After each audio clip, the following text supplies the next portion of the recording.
Well, we're going to be looking at the teams making their way out onto the Rift, but that was a lot of respect given over to the Afreeca Freecs for their Kesper Cup victory. Untara was talking a lot about what he's going to do on the top side of the map, and you're in for a rude awakening, ladies and gentlemen. He's not currently starting with the roster, not for game number 1, and on the other side of the Rift, Afreeca are starting today without Mystic. It's actually Double S that's going to be in that starting position alongside Jelly, so no Ben either. In fact, only one WE player allowed on this particular Afreeca roster. And we'll see whether that's going to change things up, change how this match is going to play out and what the picks are going to be chosen. Because I know Double S has actually been putting a lot of time into center. I know she's a bit of a forbidden word here because no one's been picking her, but he has 2 S's in his name, and that is in his entire name. And center starts with S, so it's bound to be what he's going to go with. I think that, I think that's really what he's getting It's to. a sign. Plus Jelly plays too much Tom Kench, so it's likely that that's what's going to happen. But only time will tell as far as learning exactly what is going to happen. You can see it's going to be Sword, not Untara on the top side. The really interesting thing is in the in the trash talk that we were hearing. Yeah, inverted commas, Yeah. You know, it's really interesting to see what Fly said about how it's hard to predict their style once Ucal has joined, because Ucal and Kiin used to butt heads in terms of stylistic preference for how the games would be conducted. Yeah, that was even when they were on the same team. Right, and there was even things that alluded to it by some of the mic checks that ended up happening, where Kiin wasn't amused with some things that ended up happening. So Ucal likes to be aggressive, he likes to fight, he likes to try to force things, whereas Kiin's more calculated and waits for opportunities, really, to, you know, he creates the circumstances for it. Now, Ucal mentioned roaming, but he's against a mid laner that's known for roaming and known for unorthodox playstyles.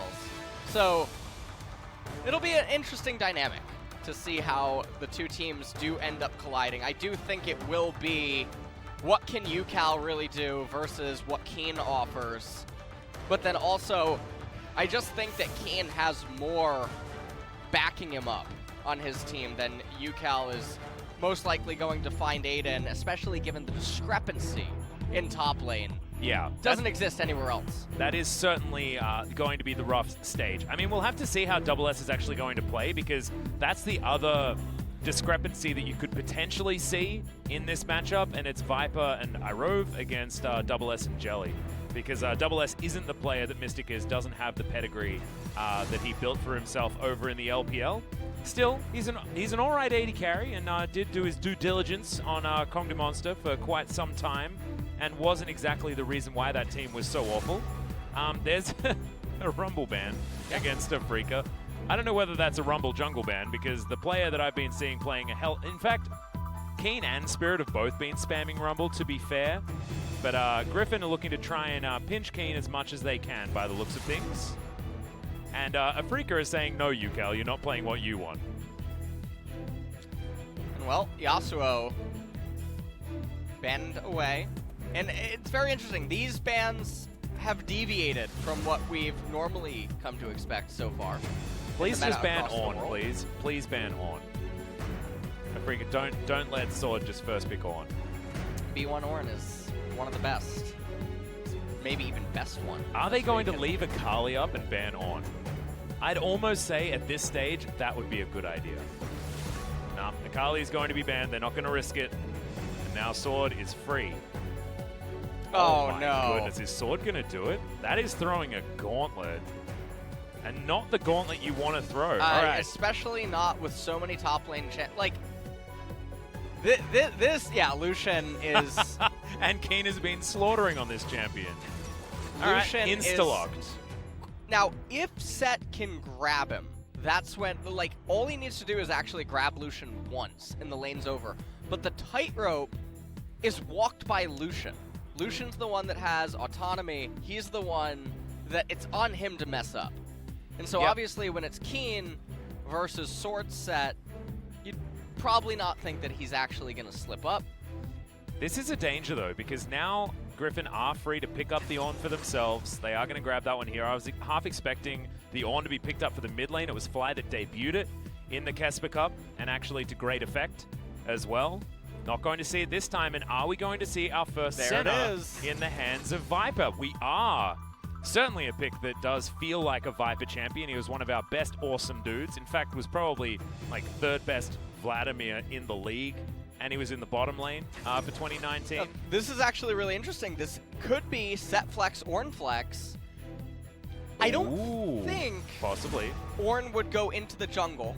Although I will say that last year in 2019, out of all the LCK top laners, or not top laners, players, only Tarzan ever played Ornn jungle once. Yep. Out of all the junglers. So that being said, they can also play the Ornn center bottom lane if Irove wants to do it. Alice. Would that be too much for you? Would you be too impressed? Alice, please. Karthus. Yeah, this is Spirit, and this remember. is actually really good. It's a very good identification of what is happening in the draft. Actually, an insane ban right here. Elise pinched as well. Probably going to be Gragas that's going to have to bite the bullet. Yeah, Gragas bites the bullet next. Find that Gragas button, boys. Can you do it? Ban the Gragas. Talia already taken away. Karthus, Elise, Rumble, and Gragas not banned. So Spirit. Yeah, free to lock it in. Does it instantly. That's called a fumble. Honestly, you ban Braum. What's going on here, Atlas? Not sure whether I can really let you know there, because Afreeca knew exactly what they wanted, and Griffon should have known exactly what they wanted also. Is going to mean that Fly is going to be piloting the Pantheon in the mid lane, which does give Set the opportunity to go there. Yes. And it's likely that Sword is going to be on the Ornn. So Lucian also a bit interchangeable, and of course Kiin and Fly interchangeable as well, as Tarzan going back to an old favorite by the looks of things in the Lee Sin. But Gragas has so many more modes than the old Lee Sin does. And Griffon are going to lock it in. I mean, they do have a front-to-back team composition, as instantly Jelly says, give me that blitz. And Blitzcrank has been considered that pick into center that many people really want to go towards. The Blitzcrank ends up getting picked up here, but there's a lot of targets that Griffon doesn't really mind if it gets pulled, even though you can have one of those game-ending hooks. Personally, I think Morgana is a lot better in this spot. Her shield is so valuable against so many of Griffon's champions. That's a good point, yeah. But Afreeca, interestingly enough, they ended up with the kind of theme draft that I would have expected more out of Griffon, especially having Ucal, where they're very aggressive. They're very in your face. They're very, I need to get ahead, I need to win. With that Pantheon Lucian, Gragas gonna be able to itemize in a way that gives him essentially true damage against the opponents. But with the Ornn, with the Set, the Senna, the amount of scaling that is on the side of Griffon, it's nothing to scoff at. So there are obviously some champions that aren't going to make it the full way. But Ucal will be piloting that Set in the mid lane. And we'll see if we get any sort of lane swap shenanigans that happens once we get into the game.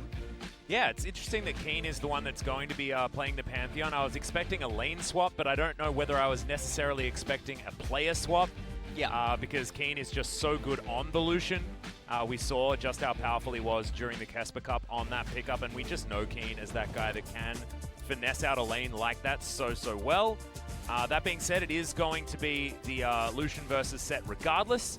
Let's get onto the Rift and see how Afreeca does navigating this one, because I think you're right. I think Griffon have themselves a composition that they're going to be pretty happy about. Viper going for the more utility-based center here as well. Glacial Augment picked up. And let's go. Irove, with his debut here on the LCK stage, was a player that was doing very well in solo queue. Certainly was one of those rookie talents that Griffon was sort of known for after they made their way into the LCK for the first time. We haven't seen anything of him yet. That's a very skinny Pantheon, by the way. When he wears that skin? Yeah. He is not He's looking... normally real bulky, isn't he? Yeah, he normally looks like Tanner from high school, but... Yeah. Here, I don't really know what he looks like. Every time Ornn players, by the way, pick that skin, all I think about is, you know, that one-cost unit from TFT version of Ornn. it's just an electric buff bot. What? Yeah. Makes me Oh, sad. you know, I actually haven't played the new new TFT. You haven't? No, I haven't. Then you probably are unaware of how that one works. Well, it is in fact the switchback. So we had the wrong graphic because they waited till the last second before they swapped between Kiin and Fly. So we will get exactly what we wanted in Kiin's Lucian. Kiin avoiding everything here and dancing into the brush to avoid creep damage as well, something that you'd understand from our friend Kiin. Seems to have taken a pretty poor trade. Also, he's running the Aftershock and Shield Bash on the set. Yep, not going to see any Trinity Forces here. It is Black Cleaver into tank, most likely. And going for that more initiation style of build does suit their composition quite well. Although they might be lacking damage as this game goes on. It's how Griffon love to play, to be honest, as a team. They have compositions that just often rely on Viper, who is on a champion that doesn't necessarily even do enough DPS. It's a control kind of champion. Yeah, they do play around that quite a lot. And so good to see that Griffon, despite, you know, changing CV Max out of the roster, Chovy leaving, Lahen's also leaving, going over to Hanwha Life,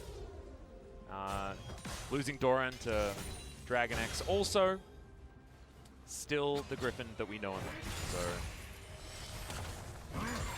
So still, they have to get through what can be a pretty tiresome laning phase, especially for Sword up here towards the top side. Kiin is going to look for more poke damage here as Ucal. Yeah, Face Smash comes in here. Great denial of the damage of the Haymaker there from Fly. We're going to be all right. Pretty even trade, but still eating through the potions here on Fly's side, and he has to worry about mana, and Ucal doesn't. Tarzan also here to help him out, but the Pantheon has dealt with the lane, and Spirit is now taking a little Rift Scuttle. Yeah, and top Sword side. is... Yeah, he's just at the Forge. Yeah. He's given up on playing League of Legends. He wants to be a blacksmith. Built a Ruby Crystal first. And Kiin is actually just endlessly shoving in. He's only used one of his corrupting potions so far, and it is ticking away. As you can see, Spirit up here just to provide coverage. Yep, backing on a ward, but they now have double coverage, given the ward that is about to time out, admittedly, from Kiin, and then also the Rift Scuttle vision. You can see Tarzan not pathing up there at all. He's at his Krug camp right now, as Afreeca keep control of this wave for the moment. Teleport advantage there towards the bottom side, not even needing to be utilized, as Viper takes that Cheetah recall. Fortunately for Viper, unable to finish his tier on first back, but does get some boots, as well as another Sapphire Crystal there to at least begin his journey to the Manamune. Piercing Lights are not exactly what Sword has been enjoying so far this game. Yeah. Kiin still piling up waves, still intending to shove in. Cloth armor now built by Sword. Yep. And ideally on Ornn, you want to get Bramble Vest as fast as you possibly can against Lucian. It is so powerful, especially against what Lucian tends to like to recall on, either the 900 gold recall for the Vampiric Scepter, or he tries to make it all the way to Bilgewater Cutlass. The item is just really good there. Kiin avoiding the Searing Charge, but does have to flash to get out of the way of Tarzan. His position is now known, though. Fly taking so much damage there. The Ucal without the Aftershock going to take a little bit more, and in the end, a relatively even trade. Doesn't feel that even, though, when it's set, and he doesn't have mana, plus has health regen options in his kit. Yep. Also, Doran's Blade plus Doran's Shield. Ucal, he can outplay this. Fly, in fact, is outplaying it relatively nicely as well, denying all damage, just with smooth footwork and everything else. Bit of a drive-by from Spirit, but otherwise no harm, no foul. Testing the waters is what's happening here in the early game between Afreeca and Griffon. No one really landing a punch, though, just yet. Well, I really do feel like the lane allocation has been a bit of a blunder in regards of, yes, the Pantheon's going even against Set, but that's not what you want to be doing. You don't want to be going even against Set. Pantheon typically wants to win his lane. Yep. And while Lucian is winning, well, he's winning, but he's not really winning. Ornn only being down 9 or so is not the end of the world for Ornn. especially not against Illusion. So, Afreeca, they made a lot of investments in the draft, and so far, not really finding too much success with it. And that's not very good news as we're going to transition eventually into the mid game. Now, Kiin does have pretty nice freeze. It does look like Sword is going to go into that Bramble Vest. Yeah, looking to build towards that after that initial Ruby Crystal did come in. He's now roaming down towards the mid lane potentially. Does have level 6 available. The Ram is up. But Fly underneath his turret and can deny a lot of that engage. Now a bit of a fight on multiple fronts here as Fly can man drop to get himself down here. Irove though taking way too much damage to start this one off. In he comes and Fly decimates the Thresh. Everyone on Afreeca is here to leash the double kill into the Drake. Easy as you like. And I mean, that's exactly what they need right now. They get 2 kills, they're going to convert it into a dragon capture, and it's occurring at such a beautiful time because the lane states are effectively resetting. This is exactly what they needed right now, and so Caster Curse strikes. As per usual. Sword trying to freeze his lane. Yep, standing up there doing not a whole lot of anything, but this is the way you play around a Pantheon as well that's out of position, because he can always be in position if you need him to. Comes right in, Ucal not able to really do anything there. And it was just a really nice collapse by Afreeca. They pick themselves up the Ocean Drake. Infernal is spawning second, which means that we're going to roll the dice now on a Mountain Dragon or a Cloud Drake, yeah. Yeah, and both of those dragons for Afreeca aren't actually... Cloud feels busted for Afreeca. By the way, we actually had an issue solved. We didn't know enough about Cloud Drake Dragon Soul. If your ultimate is a channeled ability, you get all the movement speed afterwards. So it doesn't ruin anything for a lot of those channeled ultimate characters. Not that Afreeca are going to have any issues with it, because of course the culling, you can just run around while using it. It will be fantastic to have the extra movement speed with it as well. I actually feel like Cloud Soul with this comp is looking real spicy. Not to mention having explosive cast back off cooldown in what feels like 20 seconds would be really strong, as Fly doesn't quite get the shield up. It does trade back pretty well. And well. Tarzan lying in wait. Yeah. Okay, well.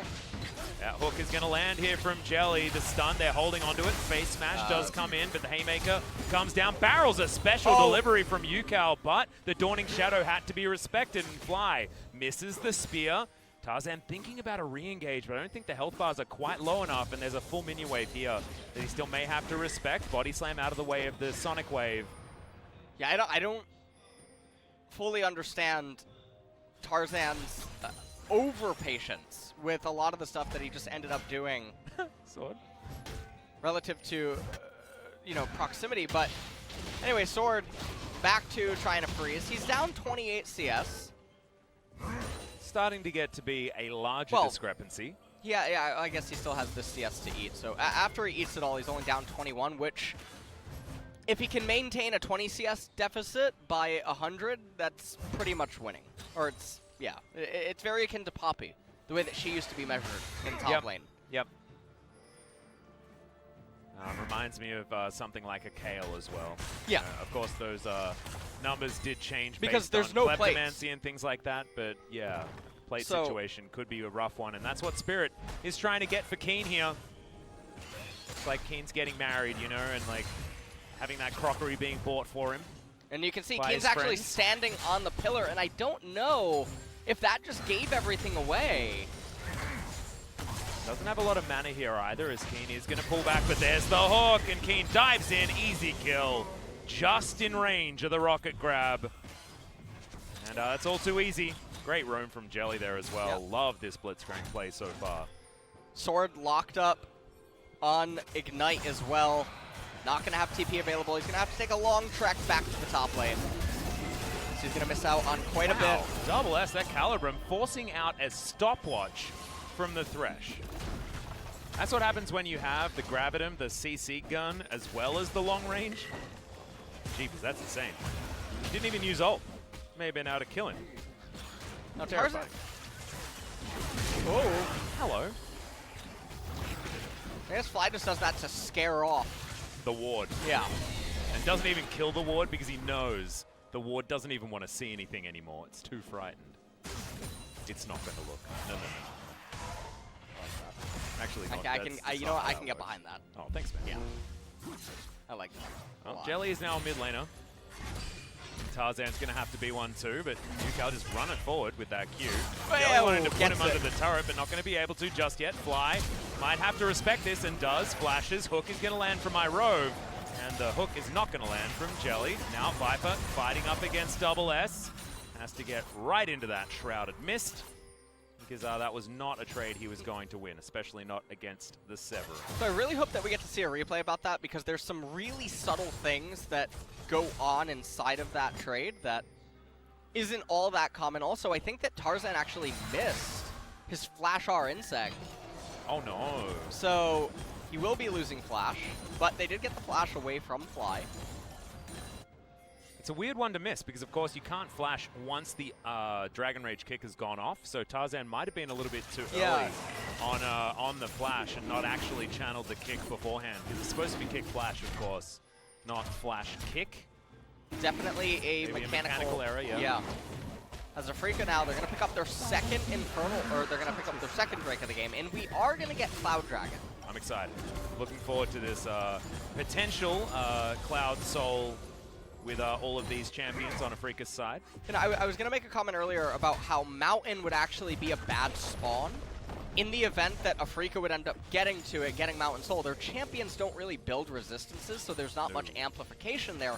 But also, the way that Griffon fights team fights is to actually try to wither you down first, or to look for something like a hook or something really hard CC with a shield just isn't going to matter, because it's pick-based.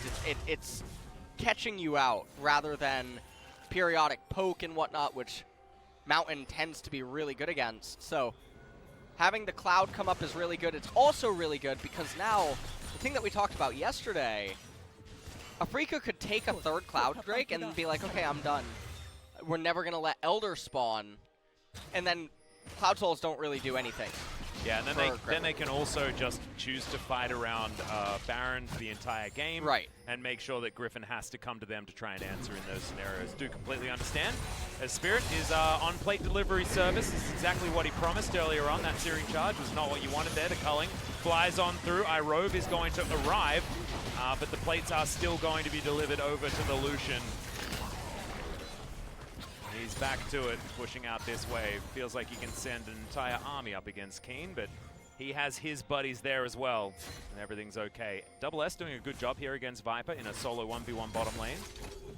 Without plates to get, it'll be a rough one. In comes Fly, and now special delivery of all of the buddies is going to start as Viper uses his flash after his stopwatch and gives Ucal time to arrive here. Kiin out of the way of that one. No haymakers this time for the Lucian, and Sword still just hanging out topside, being an Ornn.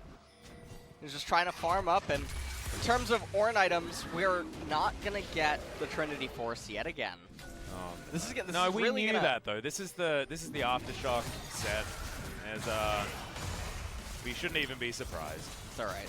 And also, after the set nerf that just came in. This is a very aggressive one from Sword. Jelly in position, Ornhorn coming down, does nail onto a couple of members, but great CC timing from Jelly to deny the recast, and he can't even Searing Charge. Afreeca punished Sword to no end in that team fight, and will now be able to take the bottom out of turret if they so choose. And the stuff about this is that Griffon doesn't need to be making these extremely aggressive plays like this, because they win out by locking a small gold deficit and then just coasting. Fight continuing here as Fly gets kicked back. It's actually going to ruin things there for Tarzan. His own kick. It was very strange that the Q missed, but still they're going to survive. Just a bit of biffo. But yeah, man, I mean, now I know what to take to a sword fight. I'm going to take Jelly. Oh, that's what I need. I just watched Jelly be the hard counter to Sword. Let's take a look at this. Everything was disengaged. There was no reason to teleport Sword in, and they did it. And also, there's so much disruption for R2 of Ornn that Afreeca actually has available if certain champions are in close proximity. So over-aggression, and then it was a beautiful hook by Jelly that managed to bring Sword right back in. He times his punch so that he guarantees that there's no ram, and then lands the prediction hook. Ooh. Really good. That's some stunning stuff. Really enjoyed it. Welcome, Jelly. Now I understand why he's here, not Ben. And even Soul having, not Soul anymore. Double S having a pretty good game. 1-0-1 now on the Aphelios. Not necessarily his time to shine just yet. As Kiin proceeds back to the top side. Hasn't got any kills yet, which is sad for our carry of the top lane. But he'll get there. Now BF Sword. He's going for 007. Ah, nice. Yeah, he's going for the James Bond. Then he gets the license to kill, and then he's allowed to get Exactly. So in game number 2, he's going to hard stomp. Yeah. Do you know what's sad? What? You only need to have 00 status before you get the license to kill, so that whole joke doesn't work. And we've been making it for years. Yeah. Have I ruined League of Legends for you now? So you've gone quiet.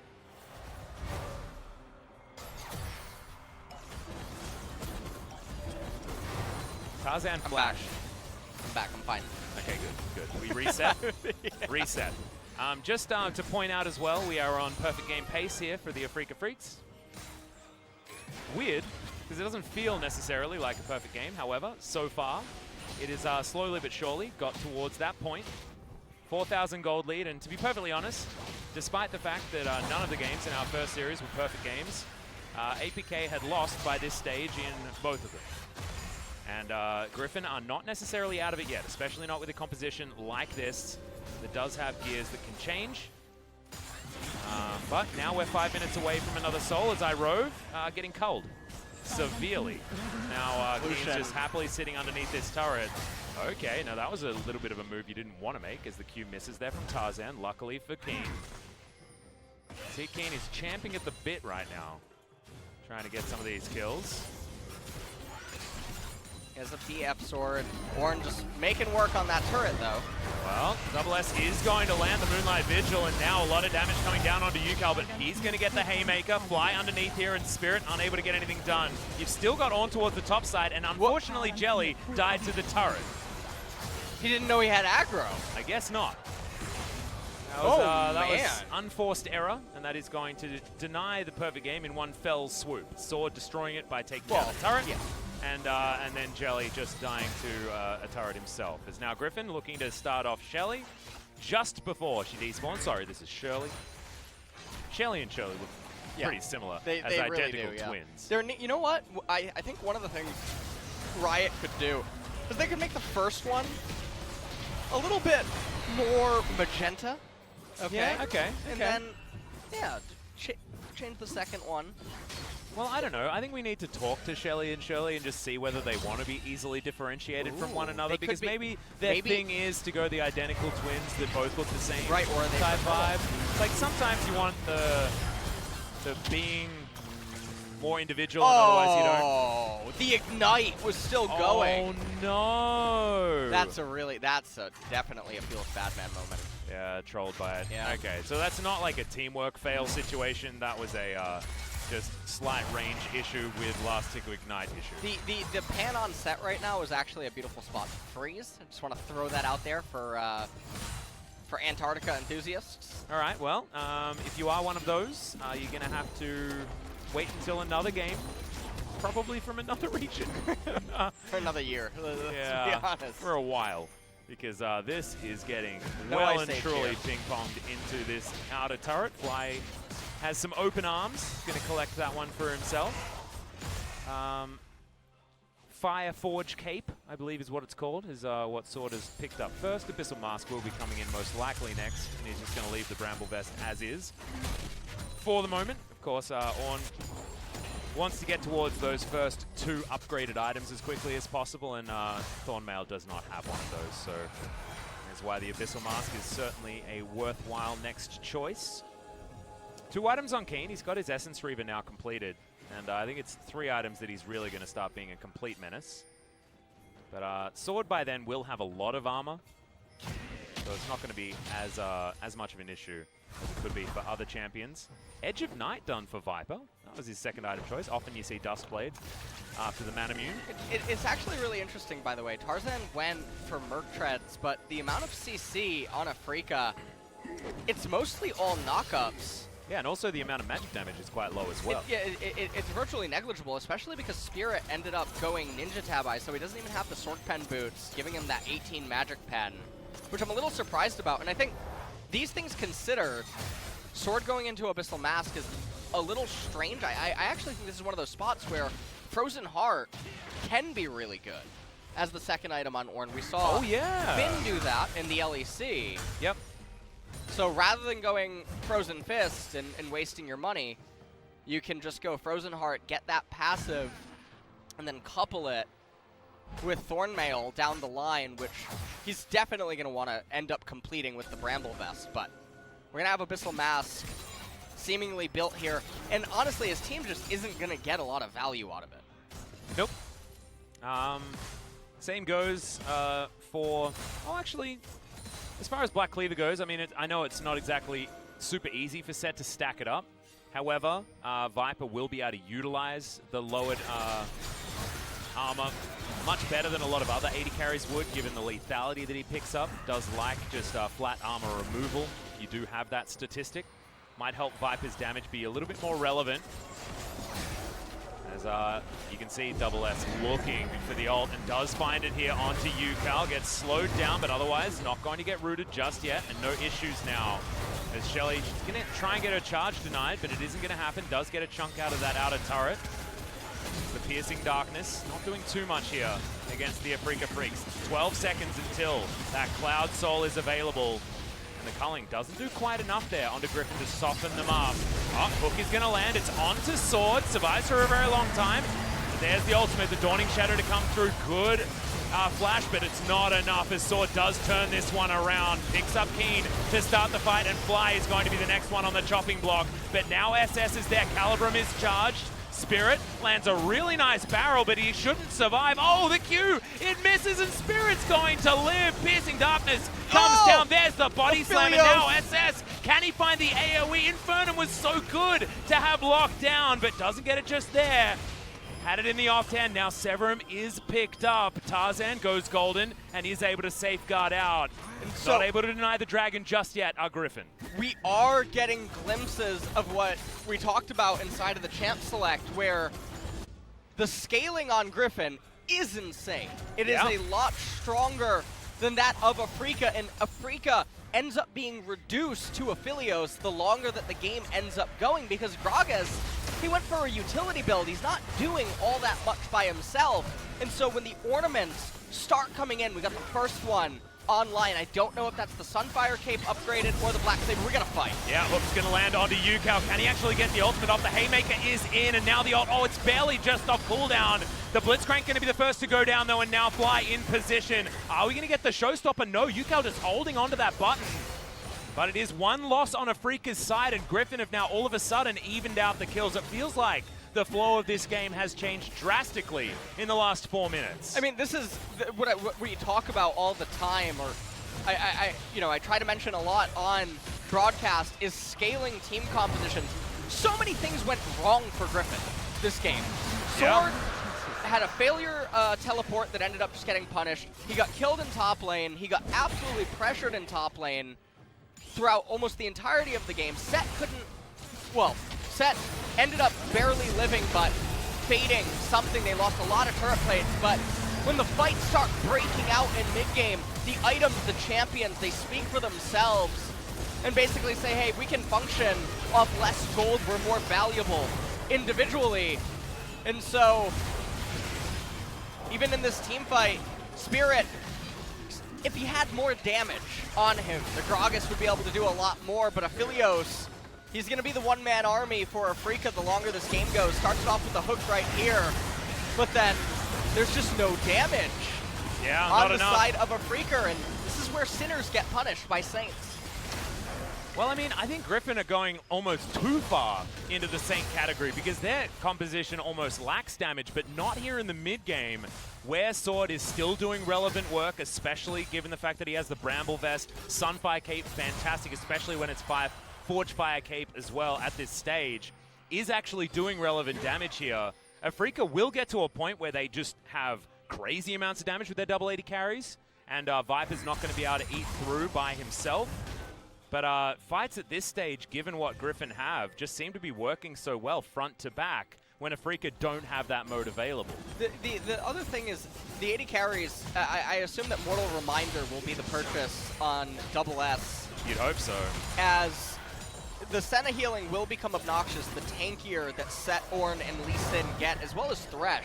Yeah. The longer that this game ends up going, and so... Might be a Morellonomicon second item for Spirit type game. There we go. And by that I mean third. Runic Echoes does count. As it stands, heal and exhaust out on the Ornn.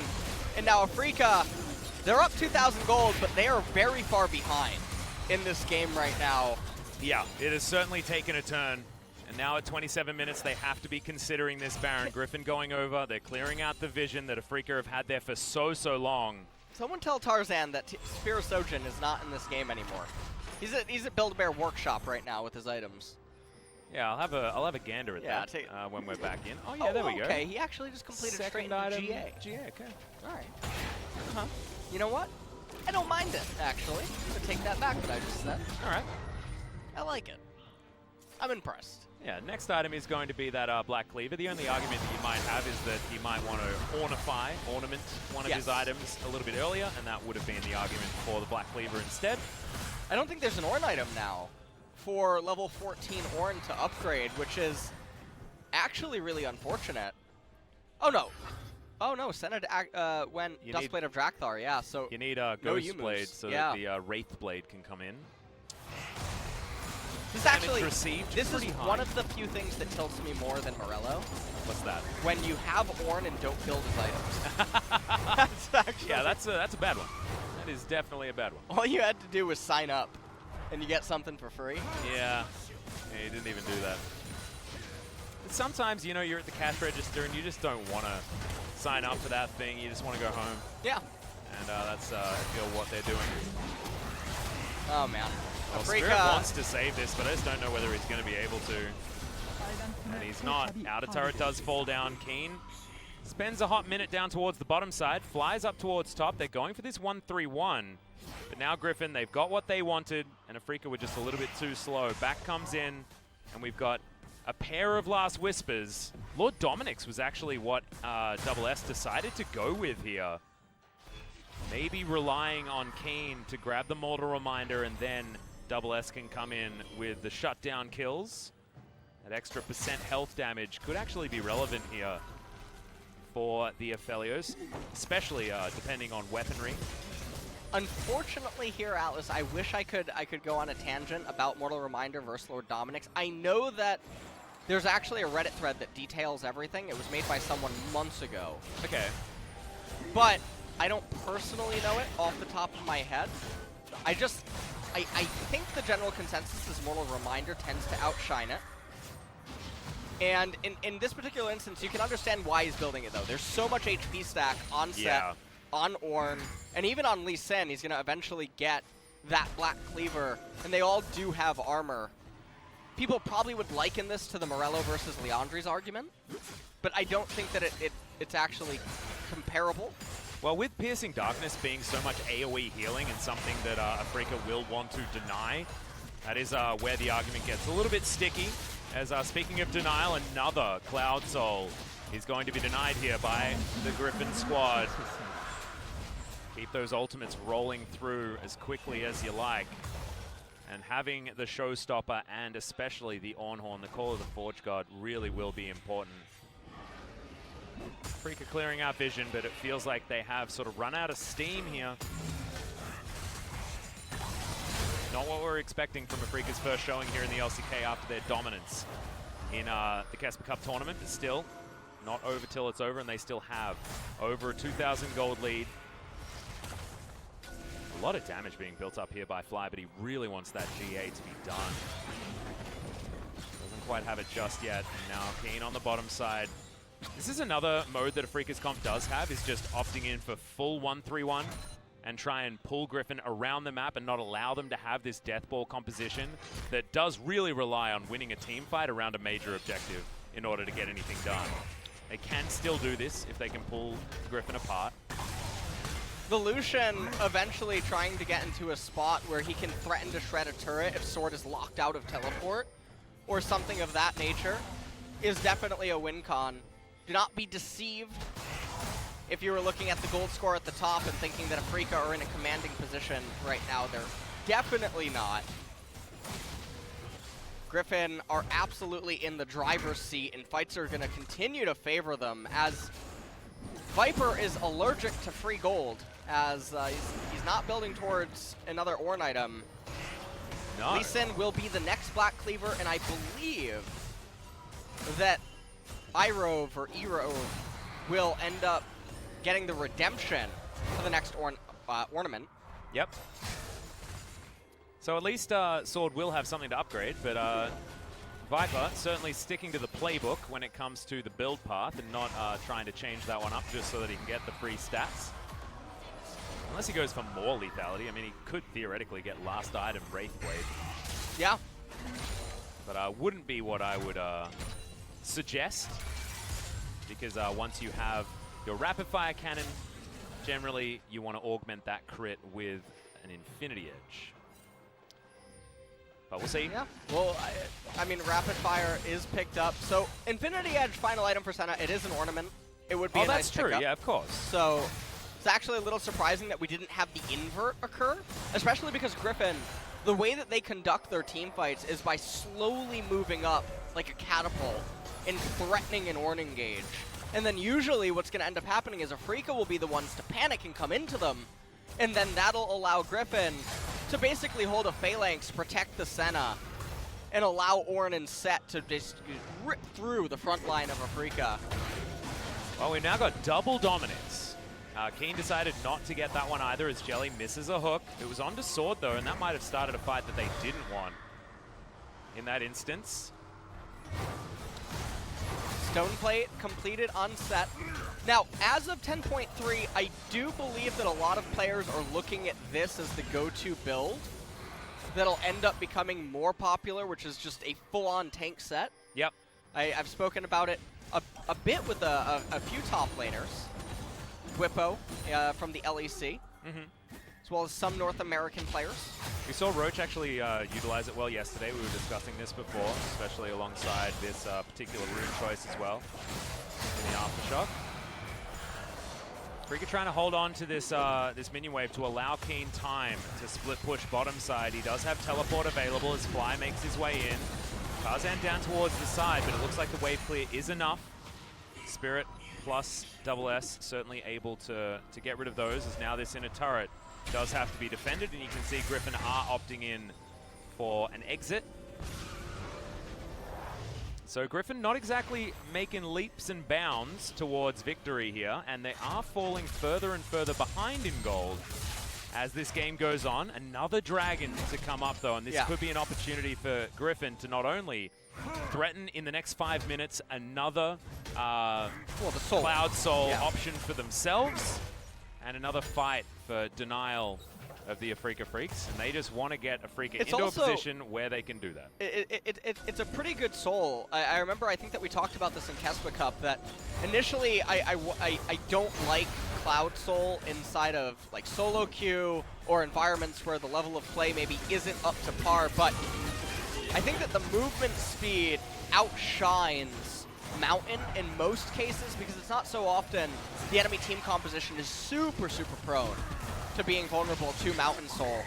Ooh. And we're having posturing for this fight, and it's going to be really hard to see Afreeca try to win this out. And like you said, you thought maybe Gragas would be the one that would move towards Morello, and he has with the Oblivion Orb. Yeah, he's just not there yet, right? Not for this fight, as Viper getting chunked down by the culling. Kiin might have found an opportunity there, but Viper will have avenues to get his health back. Afreeca found themselves a time to get into this Dragon Pit area as Kiin getting off towards the side. The culling nowhere near being completed just yet. As far as that cooldown, we're looking for the Cloud Soul. Horn comes in. It is secured, so we have Cloud Soul for Afreeca. But can they win the fight? The answer from Jelly is no. There's the Dawning Shadow. Lots of damage. Afreeca just getting torn apart, obliterated. And now Spirit, once again, the last man standing, fly down to the GA, but he'll be falling shortly afterwards. That's a clean ace. That's a Griffon team fight, and maybe even the game, or just a Baron. Yeah, and so this is... I think with the way the death timers are right now, they're charging up mid. They are a little bit slow to get to this mid-tier 2 turret, so I think that the play is to raise the mid inhibitor turret and then go immediately over to the Baron. But yeah, you can see there's Ucal, he wants to get the turret. Yeah. But they're going over. And a little bit of hesitation. We take a look at the replay, and really, there was just no way to win this. By the way, I did not think that Ornnie would actually hit the edge of that Baron pit and grant the knockup. Tarzan getting in on Kiin, Dragon Kick, knocking up Gragas as well. And this is what we were talking about. Team fights are not going to be close. Even if this looks close, it's really not. Viper never in danger at all. Neither is Irove. Yeah, fights need to be on the terms of Afreeca, and I spoke poorly. The Lord Dominic's no longer does the health percent damage. That was removed. It's just more armor pen. For that item, it's hard to keep up with all of these changes. It's 10% more. Yeah, it's a bit more. 10% more. Well, when you're building a lot like Sword and Ucal are, it does feel like a lot. I mean, if the armor, so 10% between 200 versus 250. Yeah. It's not that big of penetration when you compare that. There's lethality items and stuff. So when you start looking at it like that, I think that's maybe what the argument was about in regards to Mortal Reminder, healing debuff versus that kind of damage difference. And it probably takes a really large armor number for it to be to start mathematically really being better. To start being meaningful.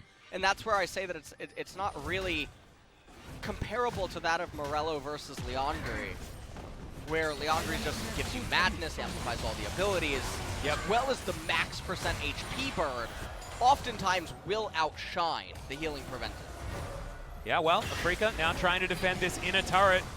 Not something that they should theoretically be able to do with a composition like this, given what Griffon have available to them. But see, getting to that siege minion is about as difficult as getting to Viper in a team fight. You can see Viper hasn't died yet. He's got a 700 gold bounty on his head, as well as being 100% killed contribution. Reminding me a lot of Caps' debut in the bottom lane in the LEC. Is now Kiin. You can't cull anything, my friend. It's getting too dangerous. Redemption even in. Yep. To keep Griffon as healthy as you like. And there it is. There's the Redemption upgrade. Senna also went for the Yumus. Yeah, it was the Wraithblade finish. Yeah, instead of the Infinity Edge. So this is an interesting purchase. There's not a lot of armor on the side of Afreeca. Here's the fight, though. Yeah, Double S does get out of the way, but they are just doing this for zoning, trying to get towards this first inhibitor that they're going to take down very comfortably. Griffon move up, Griffon move back. And successful use of the Baron. They only had 25 seconds to go, but they are certainly taking this one slow and steady. There still might be a chance for Afreeca here, but it's just getting so difficult. Ronduin's now completed on Ucal. Honestly, I would have preferred, because you look over at the side of Afreeca, right? There's no magic resistance. Actually, 0 magic resistance present on the side of Afreeca. Why would you need to buy it? Well, that's a reason that you could go Thornmail. Yeah, that's a good point, actually. You get the debuff, you get the reflective damage, and it's so insane against so many of their champions. Pantheon will melt himself. Yeah, not to mention ends up doing hitting you with W. And if you've got Thornmail and the Sunfire Caves that both of these solo laners do have on Griffon's side, then that's actually a lot of hybrid damage that you're doing. It's so insane, and it makes it really good. So there's definitely some itemization changes that Griffon could have made this game to be a little bit different. The Morellonomicon Power Spike. Oh, has just the landed. Forbidden Book. Yep, it has been completed by Spirit. I've heard things about this. He found this mysterious tome in the library. It has all of this this graffiti on it. Yeah. From a guy, his initials were L and S or something like that. I'm not entirely sure. It says a whole lot of profanity on this book, but he found it and he hired it anyway.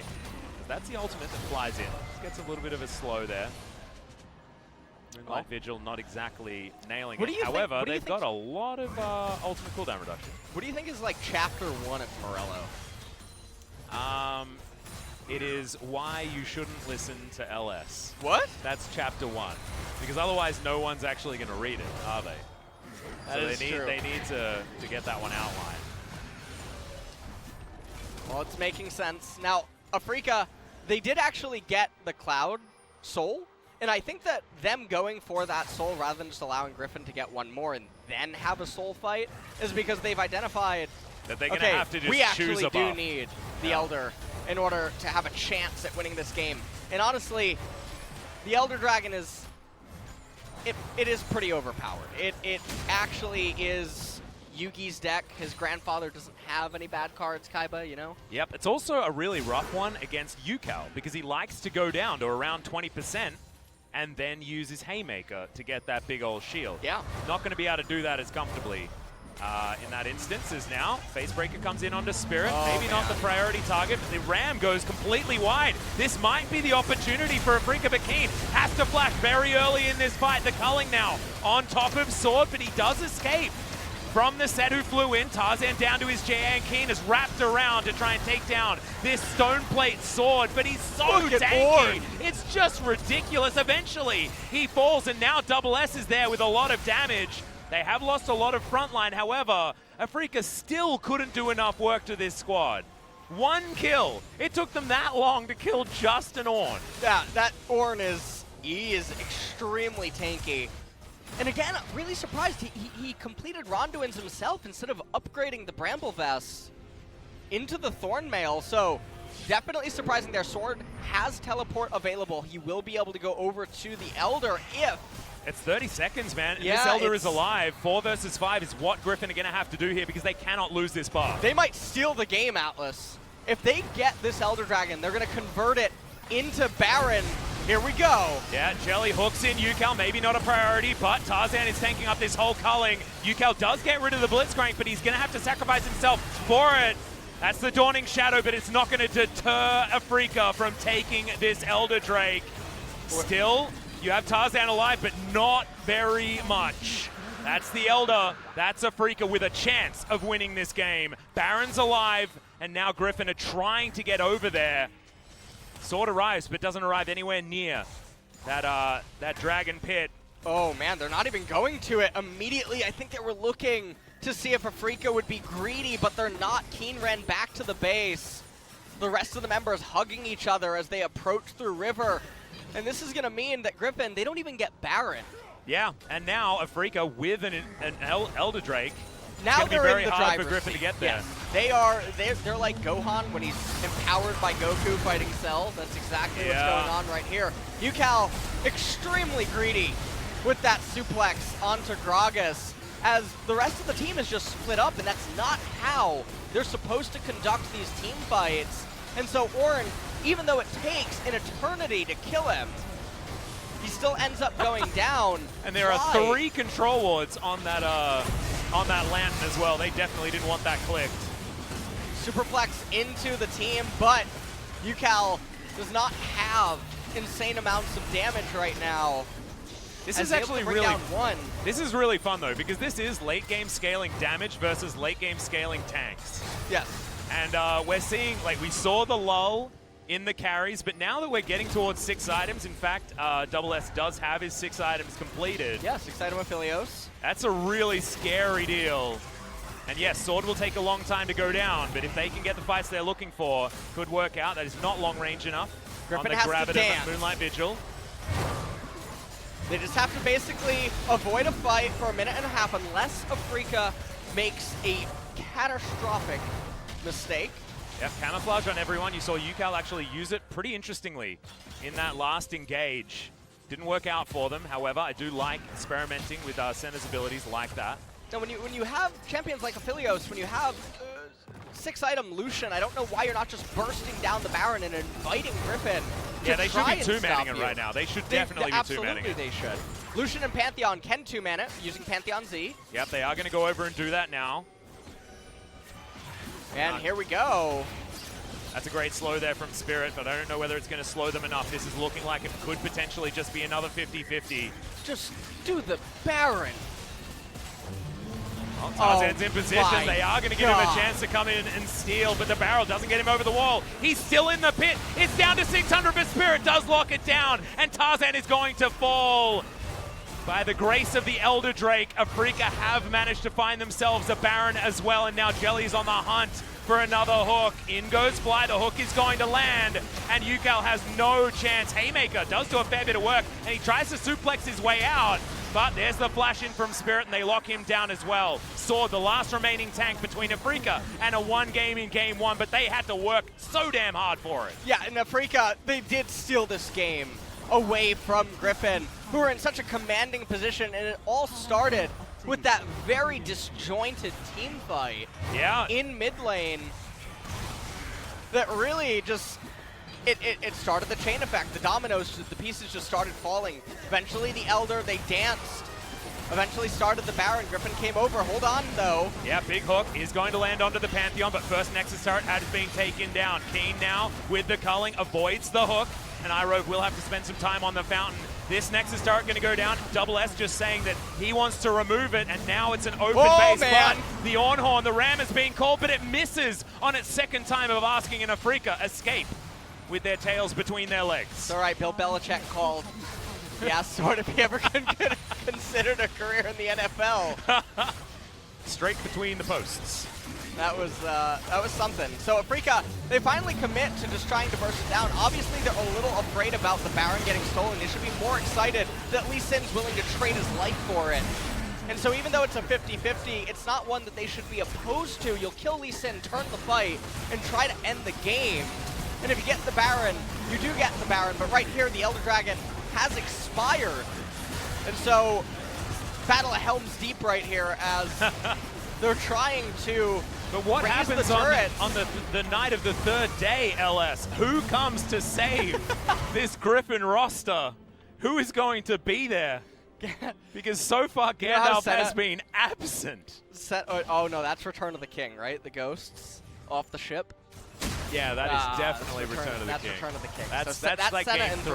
That's got to be game 3. All right, well, maybe Set will come in from a flank and we can title him Gandalf.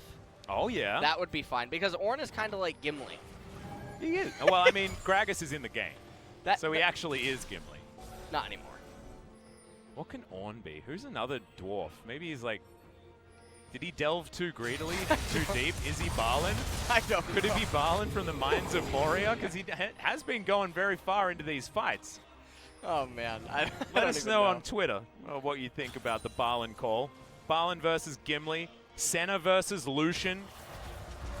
Actual star-crossed lovers right there.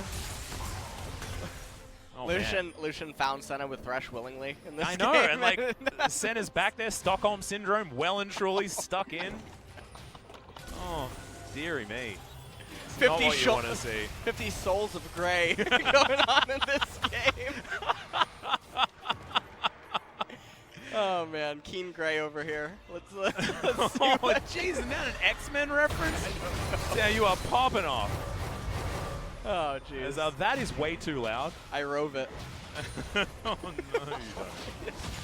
Well, the Elder Drake has spawned. We've got a ward in the back of the pit. SS is just going to start it.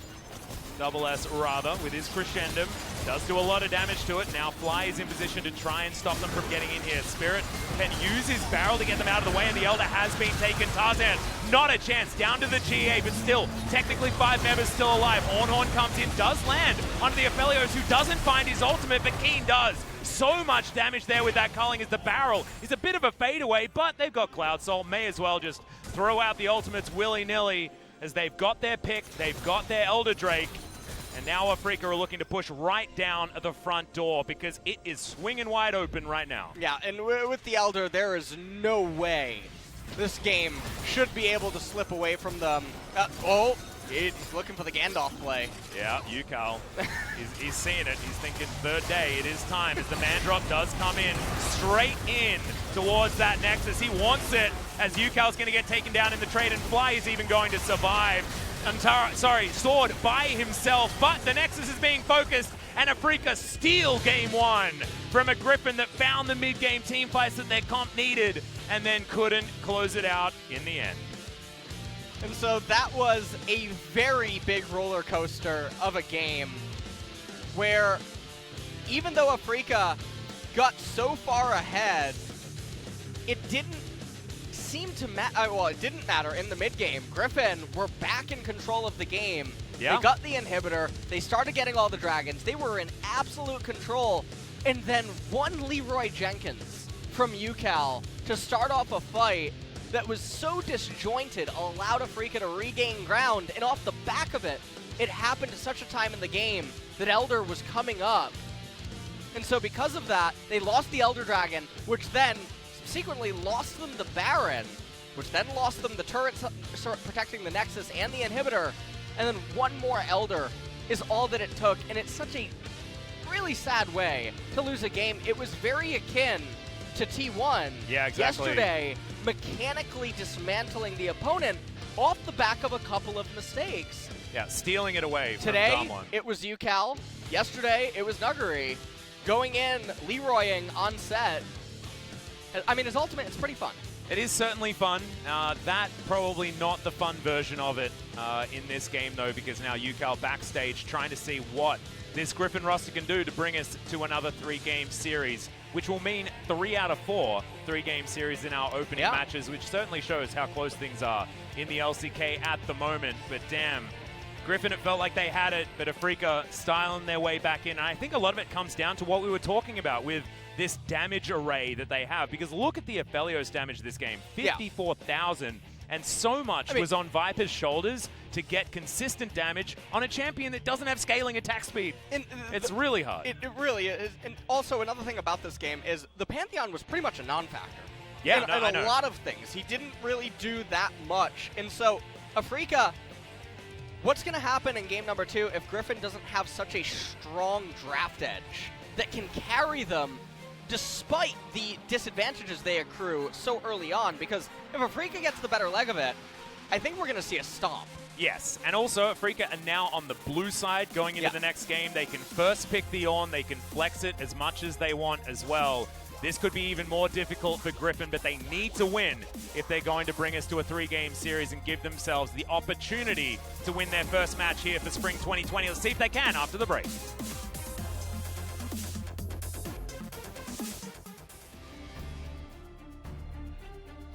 Thank you so much, G-Sun, for the translation, and welcome to Game 2 of Griffon versus Afreeca. This time around, Afreeca will be taking up the blue side, and with some blue hair. Yeah, new gentleman. This is not Aiming. This is, in fact, Mystic, but Aiming changed his hair to blue, and Mystic decided that it looked pretty cool. Hold on. He's going to do the same thing, unless he was the first one to do it and Aiming copied. Okay, no. I actually was wondering if he made it blue because... He wanted to look like Trunks? No. In new Dragon Ball, there is blue hair, which is some form. And I just looked up like if that Super was Saiyan Mystic. 4 or something. I think Isn't it's it? God. Or 5? Or Super God? Saiyan God, Is yeah. it God? I think it's Super Saiyan God. How do they get above that? Huh? There is something above Super Saiyan God, I think. Super Saiyan God 2? No, I don't. Now you're making me insecure. But anyways, it's not the blue hair. I thought that Mystic was blue because Mystic Gohan. But Gohan just has black hair, true. so... Mystic Gohan was one of my favorite characters. I thought maybe that's why he did the blue hair. Well, him and Aiming both with the blue hair at the moment. Of course, Aiming a former AD carry from the Afreeca Freecs. Yeah, I'm not entirely sure. Maybe they just think it's cool. Maybe it's just one of the things that's happening at the moment in the LCK. Mystic, of course, used to have the bright blonde, but has since moved away. But people were wondering where Mystic was for the first game, and he was just sitting backstage enjoying himself, getting ready for game number 2. Maybe they've got some blue side Mystic strats to pull out for you guys. Yeah. See what happens. As you can see, I don't believe we have too many swaps on the side of Griffon, so no substitutions there. And we're just going to get straight into the ban and pick for game number 2. And now I'll be surprised if we don't see either an Ornn first pick or an Ornn ban.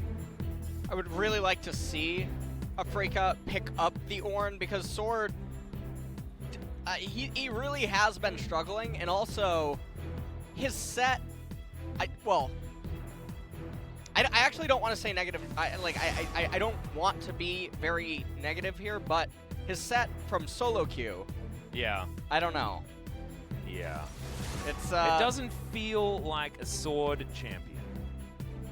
It feels like if he's if he can't get on here, maybe we'll see him actually pick Sion. He might pick Sion or Maokai or something of the sorts, because I don't think you want to try to fight fire with fire against Kiin. Nope.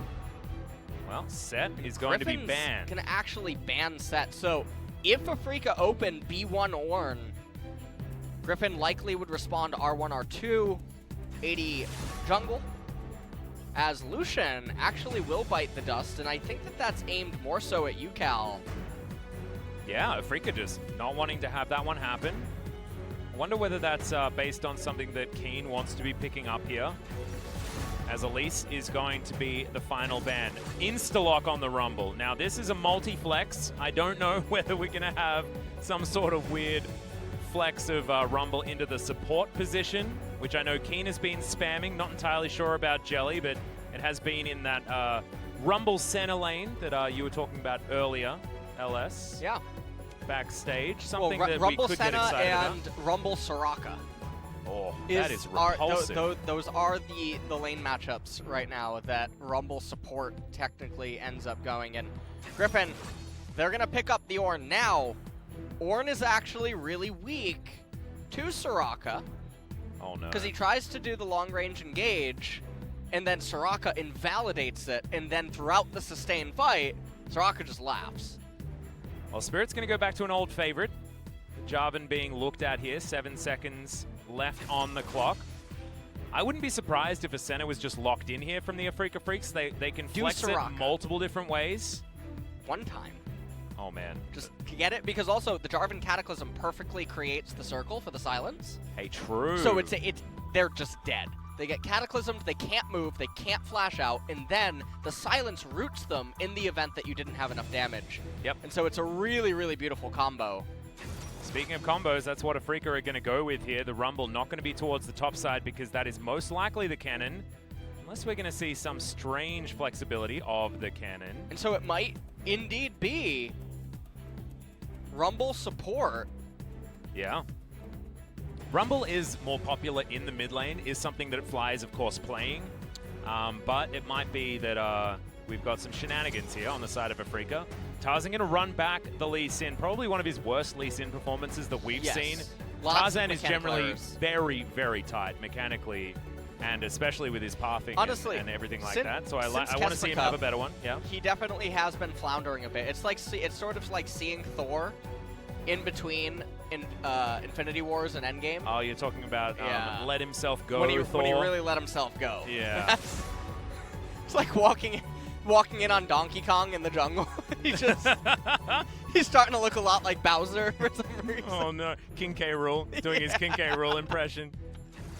Like it. No. Trading some support bans here is Rakan taken away first, and then the Leona is going to land herself on the bench also. And if we see a Thresh or a Blitzcrank ban, I think that it could really signify what we've been talking about in the bot lane. Well, Blitzcrank ban here could mean that Afreeca want to go towards the center, but LeBlanc is going to be the ban away from Ucal. So that's definitely a bit interesting. Well, Viper, what are you going to take up here as our support picks are at a premium? Might just be the Thresh. I really hope that they don't R5 support and not use it to actually counterpick Afreeca's team composition. But it looks like with how... Okay. So it is going to be an R4 support pick. If you're joining us, you don't know what B and R means. It just stands for red and blue. Yep. So this is red, 4th pick. For Griffon, it will be the Thresh. And Afreeca right now, they are hovering the Blitzcrank. So doesn't seem like we're actually going to get any of those Soraka shenanigans. No, it's going to be the Ashe, Mystic's favorite champion. So glad to see him debuting on that one, as that's a Victor, a champion that Kiin has been putting a lot of time in recently. And still, we just don't know where stuff is going. Likely, it's going to be the Rumble support for Jelly. And then, of course, the Jarvan in the jungle. Kiin on the cannon on the top side, and Fly playing the Victor. The response is a Mordekaiser, likely for Ucal. Ucal has been playing, or the Ornn in the mid lane, Mordekaiser top. Yeah, I think that you want to have Sword on the Ornn. The Ornn, yeah. Yeah. Rather than put Ucal on it. So Mordekaiser is really good. He also normally he comes in, he stifles enemy team compositions. That is what his purpose is whenever people tend to pick him. So in this particular instance, obviously if Kennen goes for a super hard engage or a teammate gets locked up by Jarvan or something, he can do a lot. That was a really late swap. Accidentally sword swap with Tarzan. But it might actually be the graphics that are a little bit late. Hopefully that was done by the players before the 20-second mark. But like we were talking about, there is flexibility in the Ornn and the Mordekaiser. But now, Mord is being piloted by Sword, which might put a little bit of doubt into the minds of some of our more knowledgeable LCK fans out there, just based on Sword's playstyle. Kennen, J4, Victor, Ashe, and Rumble. This is a wombo combo like no other. Merc Treads are going to be plentiful on the enemy team. Oh, yeah. And you know what? It's not a traditional mage support, but I'll take it. I will yeah. I will take it. So we're getting there. If this is like trainer wheels mage support, I'm really excited okay. for the percentage of some pro support players that say, well, if you get hooked, you die, or some other nonsense gibberish like that. You know, I'm not standing for it as we're about to jump into the game. Yeah, here we are, game 2 between Afreeca and Griffon. Afreeca now on our blue side, deciding to first pick this support Rumble that has been running around solo queue for a little while now. Quite interested to see what Jelly's going to be able to make of it. It was Spirit that was the support Rumble aficionado. So I guess theoretically there could have been some sort of player switch in mind.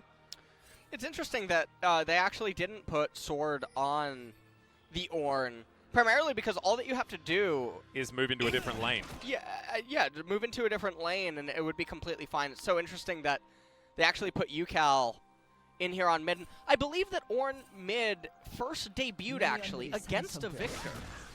Yeah, in Kesper Cup, and it was Fly that did it. I think Fly had the debut Ornn game. I don't know whether it was against Victor or not, but that was what happened. Well, we'll see what's going to happen here. In terms of team compositions, I actually really like Griffin's. Yeah, Griffon, yet again, has insane amounts of scaling. When the Merc Treads start coming in, the magic resistances are going to really gut the Victor, the Kennen, and the Rumble once the game gets to that point. So we're looking at Merc Treads on Mordekaiser. We're looking at Abyssal Mask on Ornn. And then if Jarvan just goes pure tank, Ornn could actually skip going Sunfire if he wanted to, but this is very akin to game number 1. And Afreeca, though, they have a lot more options. Fly chasing after Ucal here, level 1. Oh, nice knock-up avoidance there from Ucal, but we'll still take a few autos there from Spirit. Not the end of the world. Still pretty healthy. Yeah, and holds onto his flash the entire time. Level 2 now gained. And Victor with the Gathering Storm, so that's not for a long game. Yeah, that's not what I think of when I think of trying to win early. Biscuit delivery, magical boots, Ashe with the approach velocity, Rumble with the ultimate hunter. Really do like that. I really like what Jelly's doing here, just spamming the harpoons at his opposition. Getting this wave into a position that they want. Oh, Viper in trouble. Is the volley even tagging him? You saw Irove, formerly Cabby, of course, if you guys missed game 1. He has been on Griffon for quite some time in the trainee position, just sitting behind Lehens. This is a lot of control for Afreeca on the bottom side. Griffon just grinning and bearing it. Of course, Aphelios is pretty terrible as far as level 1 is concerned, so you'd expect something like this to happen in the laning phase, but still. A good sign for Mystic, who's on his debut game here back in the LCK since, I think, what was it, 2014, when he was on Jin Air? Yeah. Mountain Dragon, the first one of the game that'll be coming up. They just can't move past the minions, even if Tarzan is here to gank. As, that was a really cute little resonating strike, but Spirit's still doing a hell of a lot of damage there. It's always just really strange when there's mage supports in bot lane. The enemy tank supports just tend to not be able to play. Yeah. And when your argument surrounds, well, if they get hooked, they die. Yeah, well, what do you think mid laners do? Well, Jelly doesn't look like he's too worried about it. He's just running You just up play to around these it. guys. That's literally, that's not an argument. Of course, if they get hooked, they die. What? Well, I'm a little bit surprised as to why not more of them have been picked, but I think a lot of people are. All right, we're going to have a look at Tarzan in his jungle. Oh. He's had some button issues, has good old Tarzan today. So, interestingly enough, one of the most common keys in the Korean alphabet is actually located on the D key, but Tarzan's on F. So I don't know, because that's the Leal, which is the R and L. Yeah. So it's not even like I could say that he's typing, because if you want to type ward, or you want to type something of that nature, you'd actually hit D first. So sometimes if you get to hit enter with the Korean alphabet enabled, and you try to type ward, or you try to ask something that's very common with that Korean character, it's located on the button D. And so I don't know, that's the only thing I can think about. Well, it's perplexing. Tarzan certainly playing with jitters in game 1. It looks like they're continuing here in game number 2. Pretty unfortunate for such a storied jungler. 2019 and 2018 was certainly fantastic years for Tarzan, and this is only game 1 of the LCK. Obviously some jitters to get out before getting in. That's a flash play though.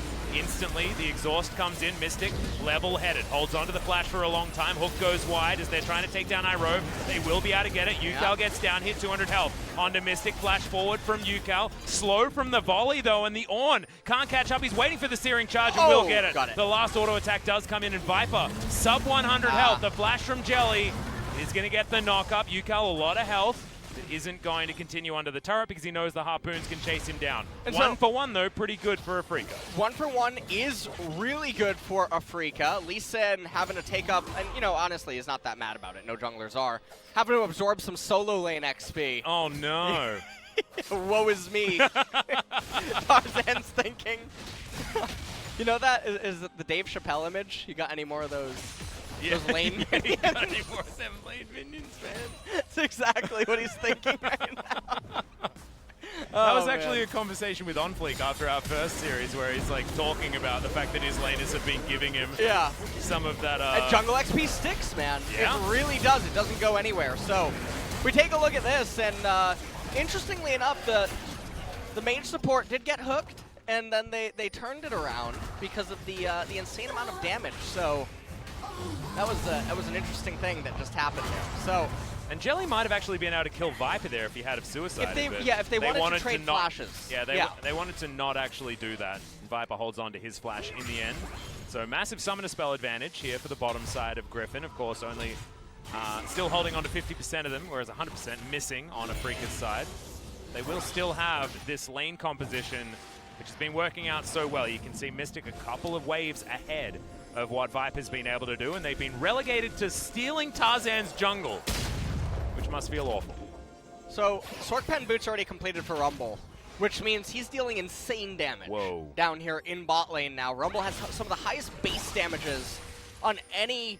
And Viper, like we talk about all the time, really low MR. Yes, Viper on the Aphelios, really low magic resistance right now. So, the thing that I've been talking about since preseason changes is that all of the changes that occurred to the support items favor mages, because they get to their items a lot faster. They're free to build into Leandries, or they're free to build in to Oblivion Orb, and they come online. And the other thing about them is that unlike the tank supports that you slap a stone plate on them and they're done. Yeah. These champions keep getting more and more utility, more and more damage. They actually keep scaling. As Teleport Ucal, coming in, Spirit's going to wait for Ucal to walk over to him, gets the knock-up, Gravity Field is there. Kiin just presses the R button for fun as now Mystic, he's going to get taken down, so a trade of 1-for-1 isn't too bad here for Griffon. Not sure what Mystic thought he was going to be able to do there, just wandering up the river, but does get caught out of position after Sword's teleport. And the Ornn really far behind in the CS department. Obviously, a byproduct of that was the teleport down in bottom, as well as the level 1 gank probably affected some of the follow-up waves. And the Mordekaiser also not doing so hot up there in the top lane. He's got that Vladimir build going on. Yeah, doing his best Vladimir impression. Yeah. Likely to build that one into a Proto Belt and a Zhonya's or a Nash's Tooth with the Fiendish Codex. No, I actually really wonder... Well, I mean, we take a look at the replay here. So Ucal gets knocked up, and then he gets locked up inside of the gravity field. Kiin was coming in anyway off of the teleport. Yeah. It just doesn't really matter. Mystic did end up going down. Afreeca, they're going to get the Mountain Dragon, and that's actually bad news bears for Griffon. They have a lot of champions that would have liked the resistances, especially when you're facing an all-in comp. Even though Mountain Dragon's pretty pitiful early on, it's not when you have some tanks on the team. Spirit's going to cancel his back. Irove gets there, clears out the vision that's in the vicinity. And Ucal going to watch this plate just go begging by the looks of things. Fly looking for a blue buff. He's going to wait for his J4 to come down and secure that one for him. Mystic's still ahead in the farm, but Viper, based on that one death that Mystic was subject of in the river, has been able to pull himself back. So nicely done here from Viper, and is now holding the wave in safety. It's interesting. It feels like support difference has been pretty in effect here between Afreeca and Griffon. Jelly showing some real prowess that he seems to have developed during the off-season. Well, not the player that I was expecting to talk about all that much on Afreeca's side, but very happy to. Well, at this point, Viper just trying to coast in, but we have a gank up here in top lane. Yep, Death Rum comes down. There's the Obliterate, going to land there onto Kiin, as he does have the Maelstrom, and flashes immediately afterwards. Tarzan not going to be able to get any sort of kickback. This is definitely not really a King of the Jungle mode, you know? No, not really, as Tarzan is going to immediately demonstrate exactly your point. Yeah. He, you know what? He almost looks impaled by the J4 flag. Well, he was. And you know, he was. That's why he's in I the just death thought chamber. I just thought of a Victor skin. But I'm going to hold that thought to see if Sword dies. He does not. Imagine a Victor skin where the Chaos Storm just makes, like, rain. Oh, that'd be cute. That would be really cute, yeah. They need Pool Party Victor now. Oh, yes. That would be really cool. And it's just a sprinkler system. Yes! Or the gravity field is a sprinkler on the ground. I mean, I know that Graves' smokescreen already is that, but we can just reuse that particle. Yeah, that's totally fine. I'm yeah. allowed with that. Yeah, I'm okay with that. It's on team, of course. Yeah. So we take a look at this. Cannon in the Death Realm. I would really like a pro view of that, just so we could see the beautiful artwork of the Death Realm. Yeah, the animation. Lee Sin trying to help Sword just shove in that wave, as Sword does want to get his recall off. Unfortunately, flashes, but the animation, he never could flash as he was impaled. It was. So. Yeah. Flashes onto it so that the RP is better. That is, you know, you that can roleplay more effectively. Our immersion is intact at this moment in time. Cloud Dragon coming up next. And that does mean that we will get a spicy soul. So maybe there's a chance for some rain showers here on Summoner's Rift. Hey, like it, like it. If we get the ocean. Certainly one that a Cannon and a Ashe would love during this game.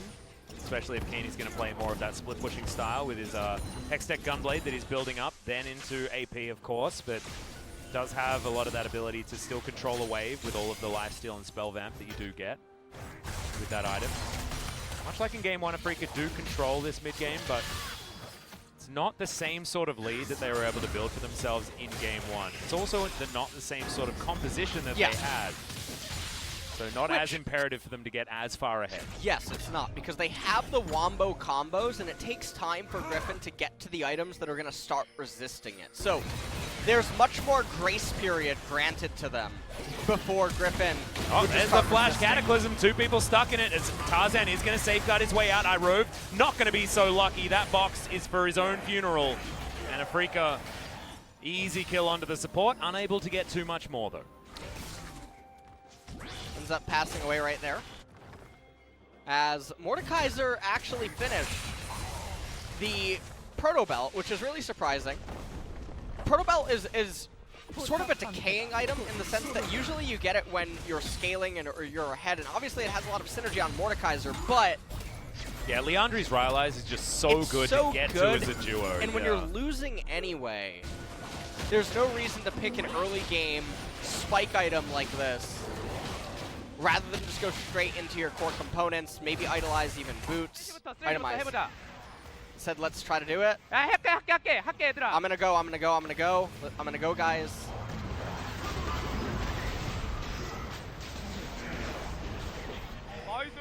I said nice. Please give me Rift Scuttle. No, I think he said flash. He said put. Okay, yeah. I think he said like I flash too. Is that what he said? Maybe. They could have pressed tab to know that one. Me no flash, no wall. Okay. Yeah. Well, if his team was watching, they would know that. They had to press tab. They'd know that as well. But good of Kiin to make sure all of the information is available in audio. And if anyone's playing the podcast version of League of Legends, they're going to be absolutely fine. Hog. There we go. Yet another podcast plug to be go. thrown in.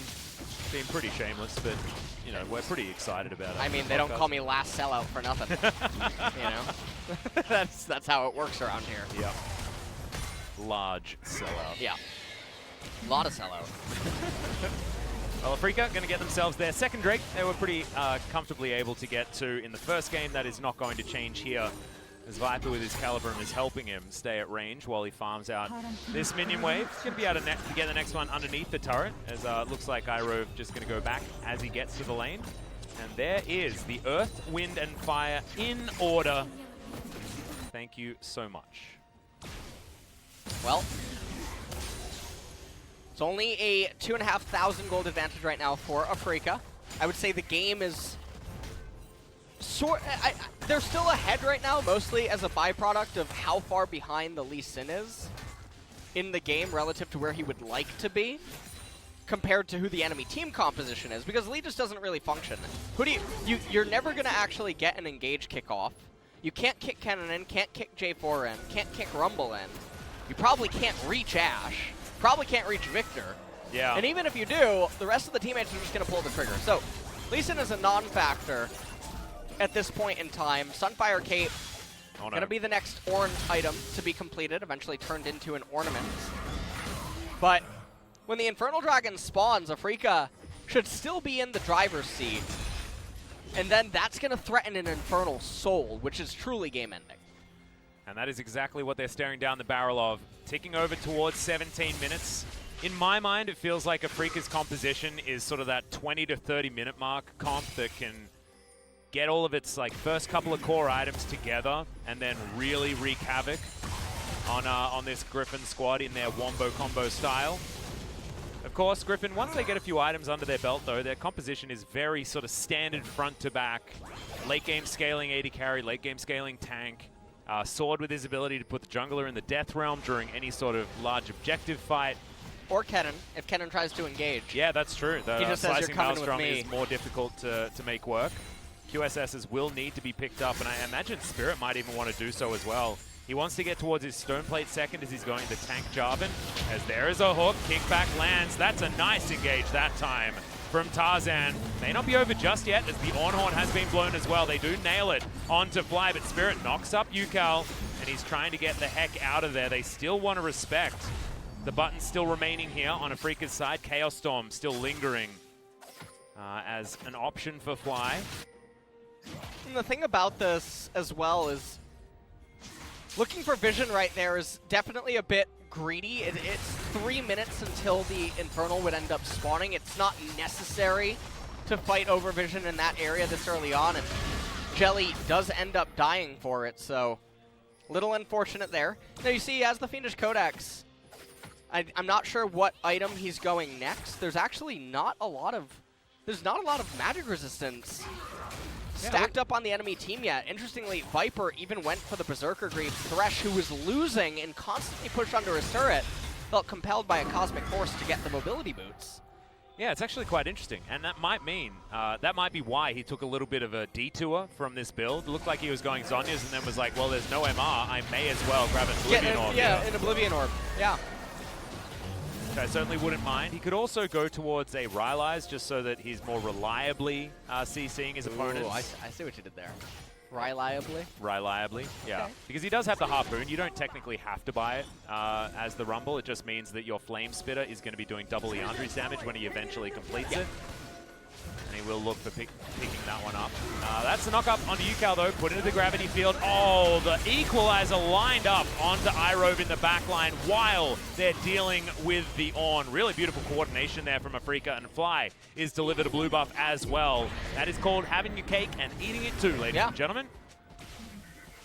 And so that will extend the gold lead a little bit further. A minute also until this dragon is up. And so Thresh will not have his flash available, which means that with Afreeca having the low ground in the river... Was that Shelly just going and doing nothing just there? What is that? Leave her alone. Why are you picking on her? Oh, it's just where she was placed, you know? A taxi driver dropped her off at the wrong location. That is actually so sad. I'm thinking of someone dropping a dog off in the middle of nowhere. Thank you for doing that to me and all the viewers now, Atlas. No, I didn't do that. I won't. It was you that thought about that and then told it to all the viewers. As now Ucal's going to start a team fight to try and distract us. Jelly flashes out of the way. No knock-up's going to come in. Spirit's still looking for a potential battle here as Death's Grasp does pull him back. Kiin he's a very tanky boy. Can't really find his way in. And flanking Ashe.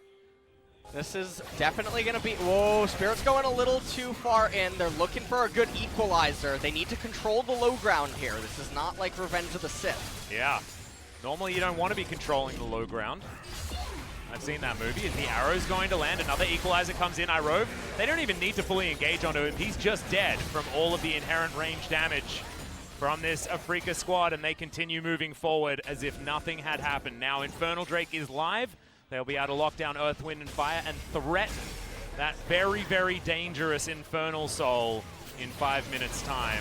And there is nothing that Sword can do about it. Only refer to Sword because he's the one in the area. That is threatening checkmate. Now is Afreeca 5 minutes until the inevitable fight. Let's look at this. I like that already. Spirit was looking for the next kill, and Mystic just nailed the arrow. Thresh no flash, Thresh no flash.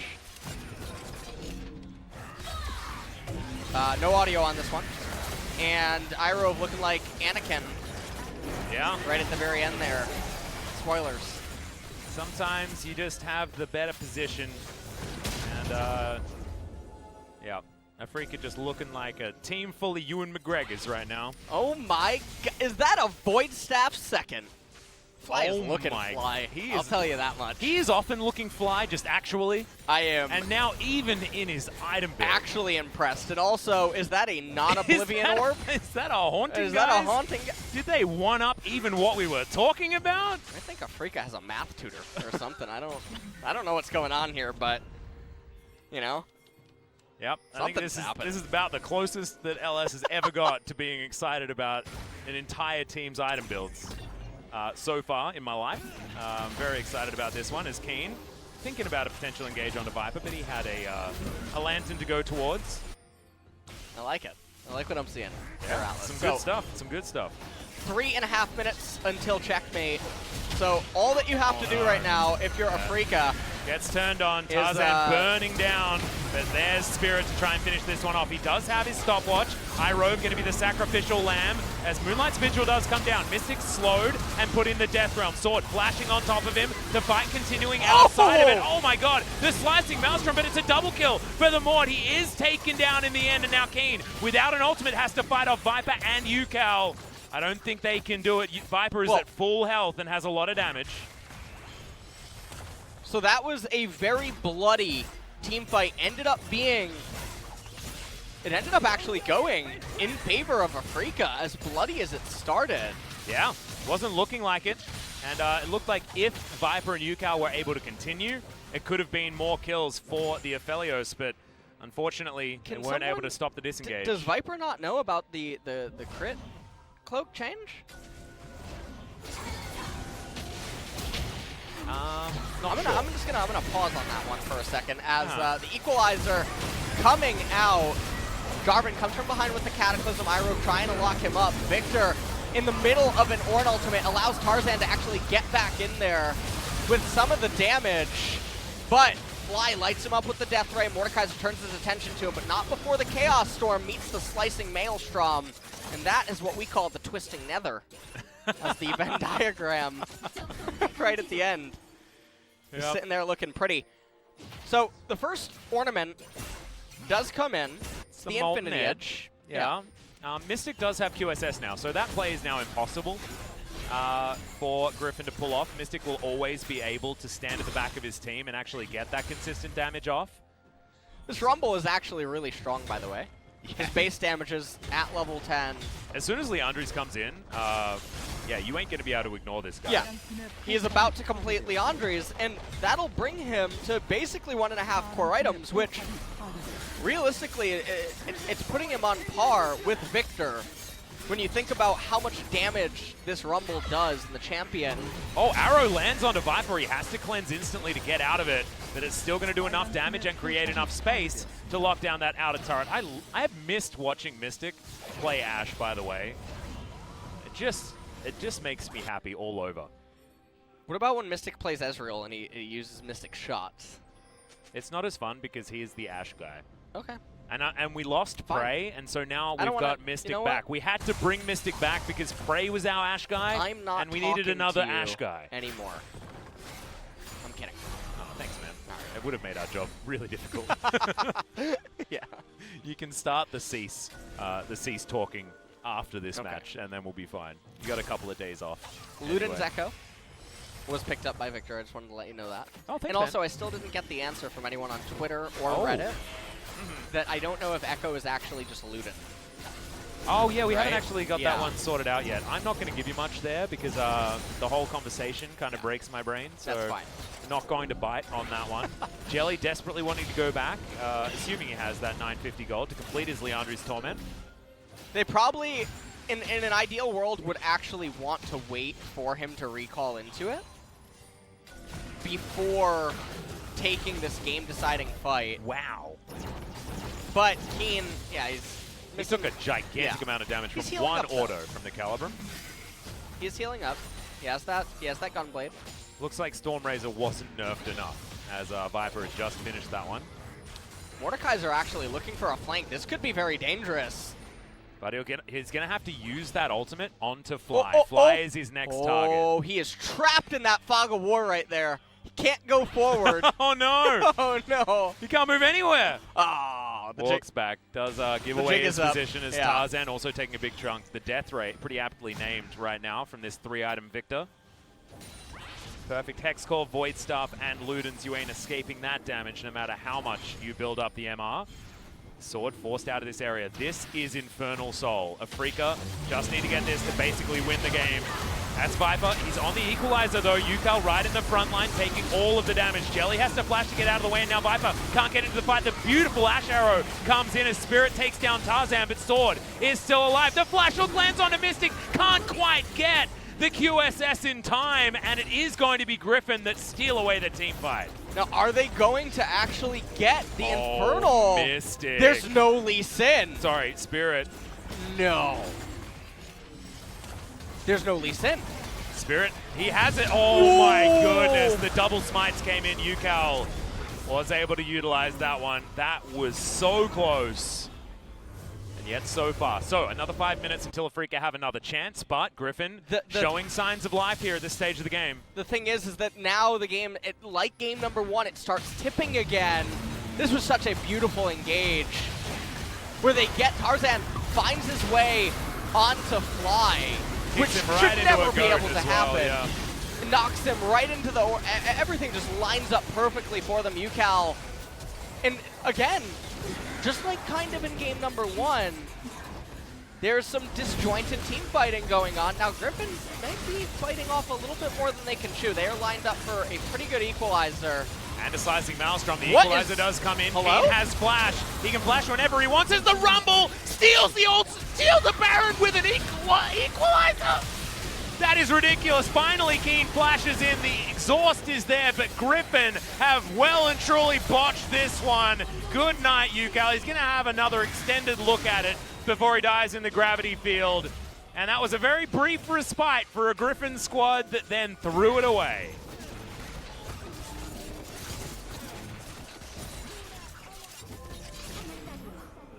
Yeah. Yeah.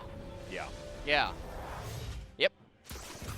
Yes. That equalizer just picked up the Baron. See. A tick of equalizer. Yeah. Just In an uncontested Baron pit.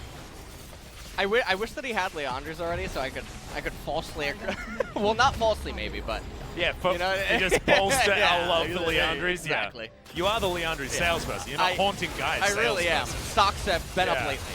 I'll tell you that much. But we take a look at this, and honestly, I'm really surprised at how hesitant Afreeca was to go in. Tarzan smited it to 3 health, and then Equalizer stole it. That's really, really sad. Slicing Maelstrom goes in. Cannon does get exhausted. And with the Baron, I'm really trying to wrap my head around it. Yeah. Jelly, we're going to get do the slow- the let's do the Jelly slow. Pro view. I got Baron. I ate Baron. They said, Jelly said, you don't have to do this, you don't have to do this, but then as soon as Kiin goes in, he says, okay, let's go. Yep. So is 3 HP Baron the new 2 HP Baron? Because that is basically the same situation that Score found himself in when there was one fateful cannon barrage. There was almost, I believe this was in a coach stream. I hope my memory serves me right. As hold on, we got a very... We've got a Death Realm here onto Fly.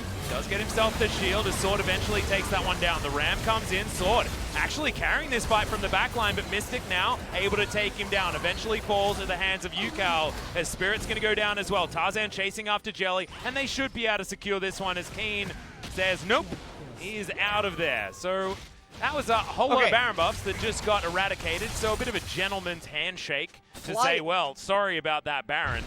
Is really inting some of these really key moments. Well, he better sell something and get a QSS. That's all I'm saying. I think... Let's take a look at this. So he walks up for poke that serves no purpose at this point in time because their only objective is to stack both waves, then get the turret, gets locked up into the Death Realm, doesn't have a Zhonya's, doesn't have a QSS. Kiin obviously can't do anything from this angle. And this is just like the Infernal Dragon, where Fly is just out of position relative to where he should be standing against this enemy team composition, ends up getting smacked for it yet again. And so, again, the state of the game is going to favor Griffon, but impressively enough, yet again, no ornaments on the side of they seem to be allergic to free gold. And Sword's building a Randuin's now as well. So QSS completed, though, for Victor. Yeah, Victor's got the QSS. There's no Leandri's on Sword, so I'm not a big fan. But there is a redemption, so Irove can get his item ornamented. But you probably want it on your top laner as there it is, Call of the Forge God. Can he land it on the Mystic? The answer is no. Is now Kiin going to get exhausted and taken down? That is not the Kiin play that we were expecting this game. Can Afreeca actually salvage this? It looks like a no as the double kill comes in for the Ophelio. As the Chaos Storm doing so much work as Ucal trying to soak it as best he can, but the Death Ray doesn't get that work done. Mystic off to the side is untouched, trying to take down 5 members as Sword, the kiting! Can he actually do it here as Fly on his own gravity field? The hook lands, but he has the QSS. Death Ray comes back. Double kill for the Victor. Oh, he kites it! Mystic secures the kill in the end now. Viper's trying to be the god, but he's going to go down. Irove the ace for Mystic. Welcome to the LCK. We're glad to have you here. You know what? That just gave me vibes of the old days of Jin and Victor doing the 2v5s. Oh, yeah. When they were both super busted champions. That just gave me goosebumps back to that era. As we take a look at this, Mystic, he jukes the Ornn ultimate. This was a 5v4, by the way. Kiin was not here. He got deleted at the very beginning. Viper misses the Aphelios ultimate. Ucal tries to run around for a while. Fly uses the QSS, gets hit by Tarzan. Eventually, in this narrow corridor, Sword going for the play that wasn't necessary. They could have backed off. They could have taken the Infernal Dragon. Mystic deciding that it was now or never to probably save this game. Keeps going forward. The healing, where's Morello when you need it? Well, not on the Randuin's Mordekaiser, I tell you that much. As damn, that is why you invite Let's this go guy Dragon, to your let's team. go Dragon. Let's look for Baron. This is Infernal Soul now, guys. That was the game-winning play, and it was on the back of Mystic. Really stunning stuff. And yeah, that was a 2 versus 5. I don't know what you're talking about. Do not screenshot this and tweet it at me with mage support in quotation marks, okay? I don't want to hear it. Okay, I don't want to. Oh no. Yeah, what about best top laner in the world as well? The old 401 cannon dying in one exhaust rotation or something. Yeah, that's a Keck W moment. Yeah, that's a... Any truers? Yeah. There's plenty of truers in this chat, I tell you that much, my friend. As Kiin's in the Death Realm now, Death's Grasp also going to work out, obliterates the cannon, but just looks like he doesn't have the damage, and that's because he hasn't built any damage. Out of the Death Realm now, as Kiin, Slicing Maelstrom is going to be used, spots that Tarzan was coming in, and now has a minion wave to play around. His Hextech Gunblade is doing some work here as he gets kicked to safety. Oh, this is not Tarzan's day as he dodges the ram, dodges the hook. The Q is going to land, and Tarzan gets a little bit of respite towards the end there. But in the meantime, the Baron was taken by the Afreeca Freecs. But this is, again, is another instance, and I really hope that's a Void Staff coming in for Kiin, because he's really going to need it. There's so much magic resistance on the enemy team. And so it's really unfortunate. Now, Afreeca needs to be really careful here. They have the Infernal Soul. You don't need to rush things or anything. Just play it safe. Wait for Kiin to get up. Wait for Void Staff to come in. Wait for Rabadon's Death Cap on Fly, because he's been sitting on the QSS Needlessly Large Rod for about 6 minutes. So when you do the math, gold per minute tends to be around 400 usually. That's a very pretty Death Realm, by the way. Yeah, I like this one. It's the Pentakill Death Realm. Yeah. Big fan. Moves on over, I believe. He said Morde no ult, or Mordekaiser. No ult, no ult. And still has his flash. I actually really like that. Some people might not have seen it, but as he was kicked, his eyes went to the minimap really quick. I think to try to evaluate what more might I need to do in coming moments, not just looking at his own screen. Keeping his mouse really close to the character. Really subtle things that even if you're watching Pro View, you might miss out on. Yeah. Some very clean play there from Kiin. And I like that we got a Pro View replay of a moment where a player died, because it was actually very impressive what he was able to do just there. As Sword going to get slowed here by Mystic. Mystic not going to push too far forward. He knows that he is how Afreeca is going to win these late game fights.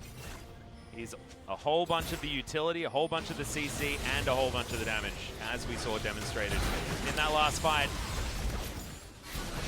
They are going to get towards this turret. The inhibitor's still alive in the mid lane. The Obliterate not enough to deal with those minions as they're Baroned up. Pretty immune to magic. As now Mystic up close and personal with the inhibitor, going to take the first one and should be able to take the second one as well. This is one of the things I really love that Riot did coming into Season 10 is the souls. It adds the alternative checkmate to the game.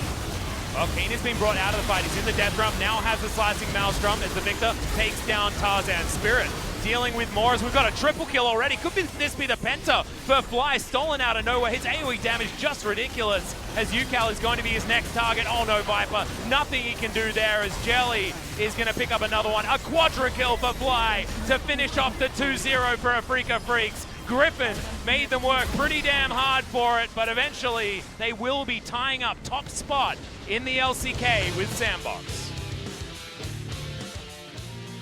Well, That was it was 2 games in a row that Griffon almost brought it back.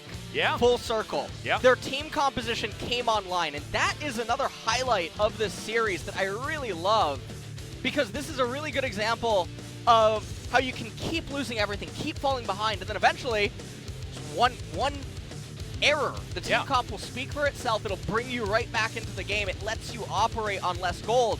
But then again, a mechanical display of talent ended up turning the entire game back for Afreeca, this time on the back of Mystic and Fly with the 2v5. That was the 2v8.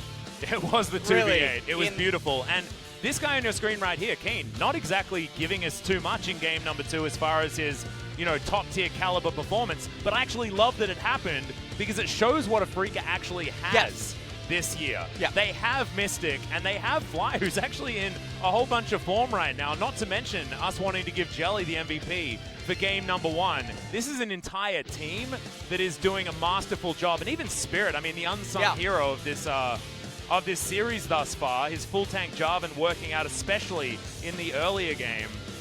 But I'm just so happy Mystic's here, man. I am giddy. I am like, I've got those butterflies fluttering right now. I'm just so happy that Mystic's made his way back to Korea, spend time with his family, and spend some time just destroying people on Summoner's Rift as well. So definitely a extremely clean performance on Ashe. Another non-traditional AD carry of recent times. Yeah. It's certainly a comfort pick for Mystic. Yeah. He's been playing it for a really long time. That is sort of, he was the off-meta Ashe player of LPL while we had Prey over here. Yeah. In the LCK. Of course, they were playing at the same time, I believe, in 2014, but that's neither here nor there. And just congratulations for the Afreeca Freecs. Griffon, I do want to go back and talk about Griffon just for a little bit, because we were pretty harsh on, you know, what Sword was going to be able to accomplish, especially on the Mordekaiser top side, and he was pretty good. Yeah. In game number 2, which was actually really impressive. He was actually finding really good death realms. He did cost them, though, at the clutch moment, which was he went in, tried to get the death grip onto Mystic, but they could have just turned onto the Infernal, and that gave Mystic the opportunity, along with Fly, to do the 2v8 on Ashe and Victor. That was largely, I'd probably give that to Mystic and Fly outplaying the situation rather than that being a huge mistake necessarily.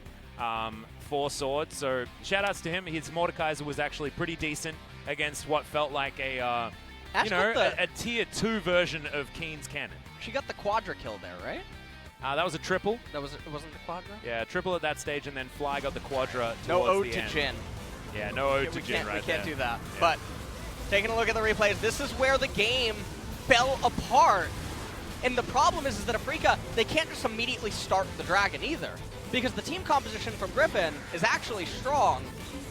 And so all that Griffon has to do is keep dancing, because they can function on less gold.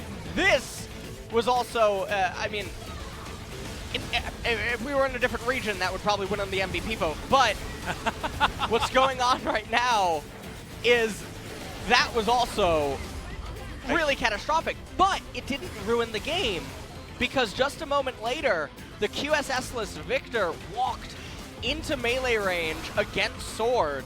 Yeah, who was actually there and had the hindsight to say, like, look, we're going on this moment. Well, this is it. And Kiin, he can't Slicing Maelstrom in. He knows that. And so it's a very awkward turn of events where the clock once again was reset. And it went back to being Griffon favored. And Griffon should have won the game from this point. They had it in their hands, but we're going to see the final team fight right here. Everyone, again, disjointed. This is the moment. And this was, again, Kiin removed from the fight right at the very beginning. Watch Mystic and Fly. The kiting that they end up dishing out. Now right here, Sword, just turn around, go to Infernal Dragon. He goes in, whiffs the death grip, gets locked up by the gravity field. Even though the hook landed, the QSS comes out. No Morellonomicon here. Yeah, just kites it back. There was a control ward for both teams in that brush as well, so it wasn't like Mystic was capitalizing on better vision. Everyone had vision of that area. This was just mopping up after what was the game-winning team fight that you just witnessed. The hands of Fly and Mystic. Fly getting the quadra kill on the back of it, as Viper getting completely obliterated. Really happy to see the debut of the support Rumble as well from Jelly, showing that Afreeca certainly still have a whole lot of strings to their bow, and it's not necessarily just Fly and Spirit that pull out the crazy stuff. Jelly has some of their technologies that have worn off as well. And he did 14k damage, which ain't too bad at all. Out-damaging almost 4 members of Griffon's side. Sword just getting over the line there. And Viper feeling like he's a little bit of a one-man army, but that is how Viper's going to feel if Griffon keep drafting these style of low damage elsewhere, high amount of tankiness compositions, relying on him to get everything done. And honestly, he could in this game. More mage supports. Gonna need him. Please. Gonna need him. I want to see it. I want to see the Zyra come back, man. So anyone that can use a Leandries is great. They're all viable. Yeah. And there it is. Player of the game. I mean, I would be really surprised if he didn't get the unanimous MVP. Oh, you'd have to get it. This team fight wonder was if just that should so give beautiful. more points. I think fun. A unanimous. Oh, maybe. That should give more That points. could be pretty cool. That would be really interesting. Well, we should If it gave talk like to 50 KR more. production. Yeah, that would actually be really cool. Because that would suggest it's better than an MVP performance, most likely. Yeah. But again, his stutter stepping, this is like Marine from StarCraft, man. Oh yeah. This is like when Bjorn just broke Terran. This is exactly that moment where everyone realized that, wait, Bio's this good? I thought we're all supposed to be playing mech. Nope. If you're micro this good, you can kill anyone just with the first unit in the game, and that's exactly what Ashe is. That and was Mystic pilots her so damn well. That was an alpha Mystic performance right there. That was probably one of my favorite metaphors as well for that particular moment. So thank you very much for being with me. For that one, Mystic, just great. I'm getting a little bit caught up with my words because I'm just so happy to see Mystic here and to see him performing that way. That play, absolutely stunning. And it means we're going to be able to have a chat to him as well when he gets up for his interview. I believe we've got Double S and Mystic standing on side, the 280 carries here for Afreeca, so let's throw it over to G. Thank you very much, guys. And let's hear from Double S and Mystic from Afreeca Freecs. 네, 승리의 열기가 아직 가시지 않은 것 같아요. 선수분들 그렇게 Congratulations on the win. Big smiles on the player's face. Mystic, how are you feeling right now? Right after the match ended. Did you have the feeling that I'm gonna be the POG? Well, Double S did a great job in game number 1, so I was feeling a lot of pressure. So I'm just being relieved that we got the win. So Double S, did you feel any pressure as a starting player? Not like that much. I felt like I was playing well, so I was kind of deserving the position as a starting player. Mystic, did you feel? Didn't you want to get the starting player position as well? As a pro player, yes, but Double S, he's a great player as well, so I was okay. So both of the AD carries picked up the POG today. Mystic, let's talk about game number 2. We have this awesome montage highlight here. The game and the fight is so close. Actually, Kiin was cut out, but you guys managed to extend this 4v5 fight. Well, we were in a losing position, but Flight managed to survive long. So we were able to kind of take down the remaining players. Did you guys have any communications, or were you guys just focusing on doing damage? But I think we are mostly focusing on our performance on ourselves.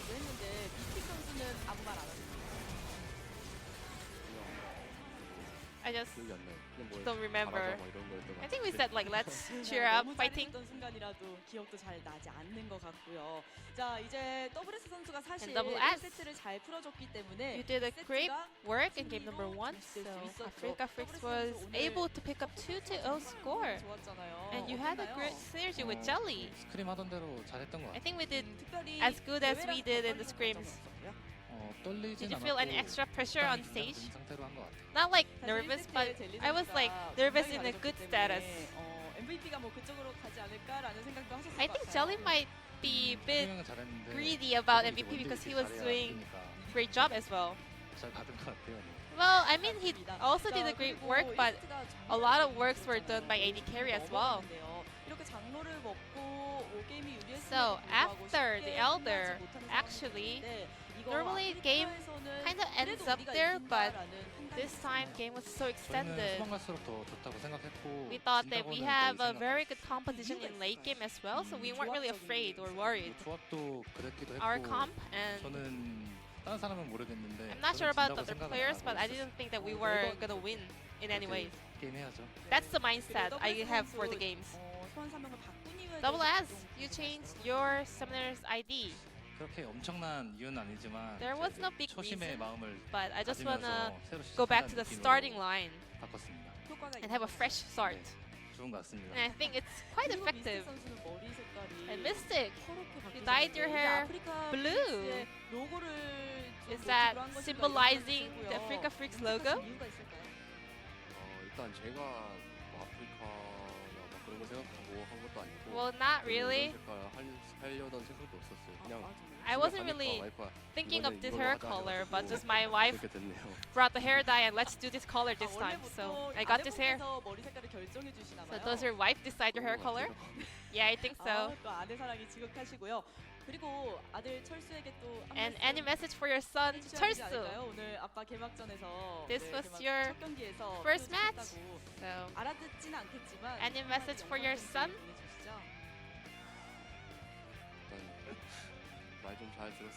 Please obey to our parents. We are having a hard time. So, any extra message? 네, 감사합니다. Nope, thank you. 자, 이제 다음 경기 준비하셔야겠죠. WS 선수. Double S. 또 선발을 노리고 계신가요? Do you want another starting position? 미스틱 선수는 I always do. 긴소리도 워낙 잘해서. I mean, Double S is so good. But Mystic is also good. Good players will be the starting player. I hope to see another double AD carry interview next time. And it's time to go back to home. Thank you for the interview.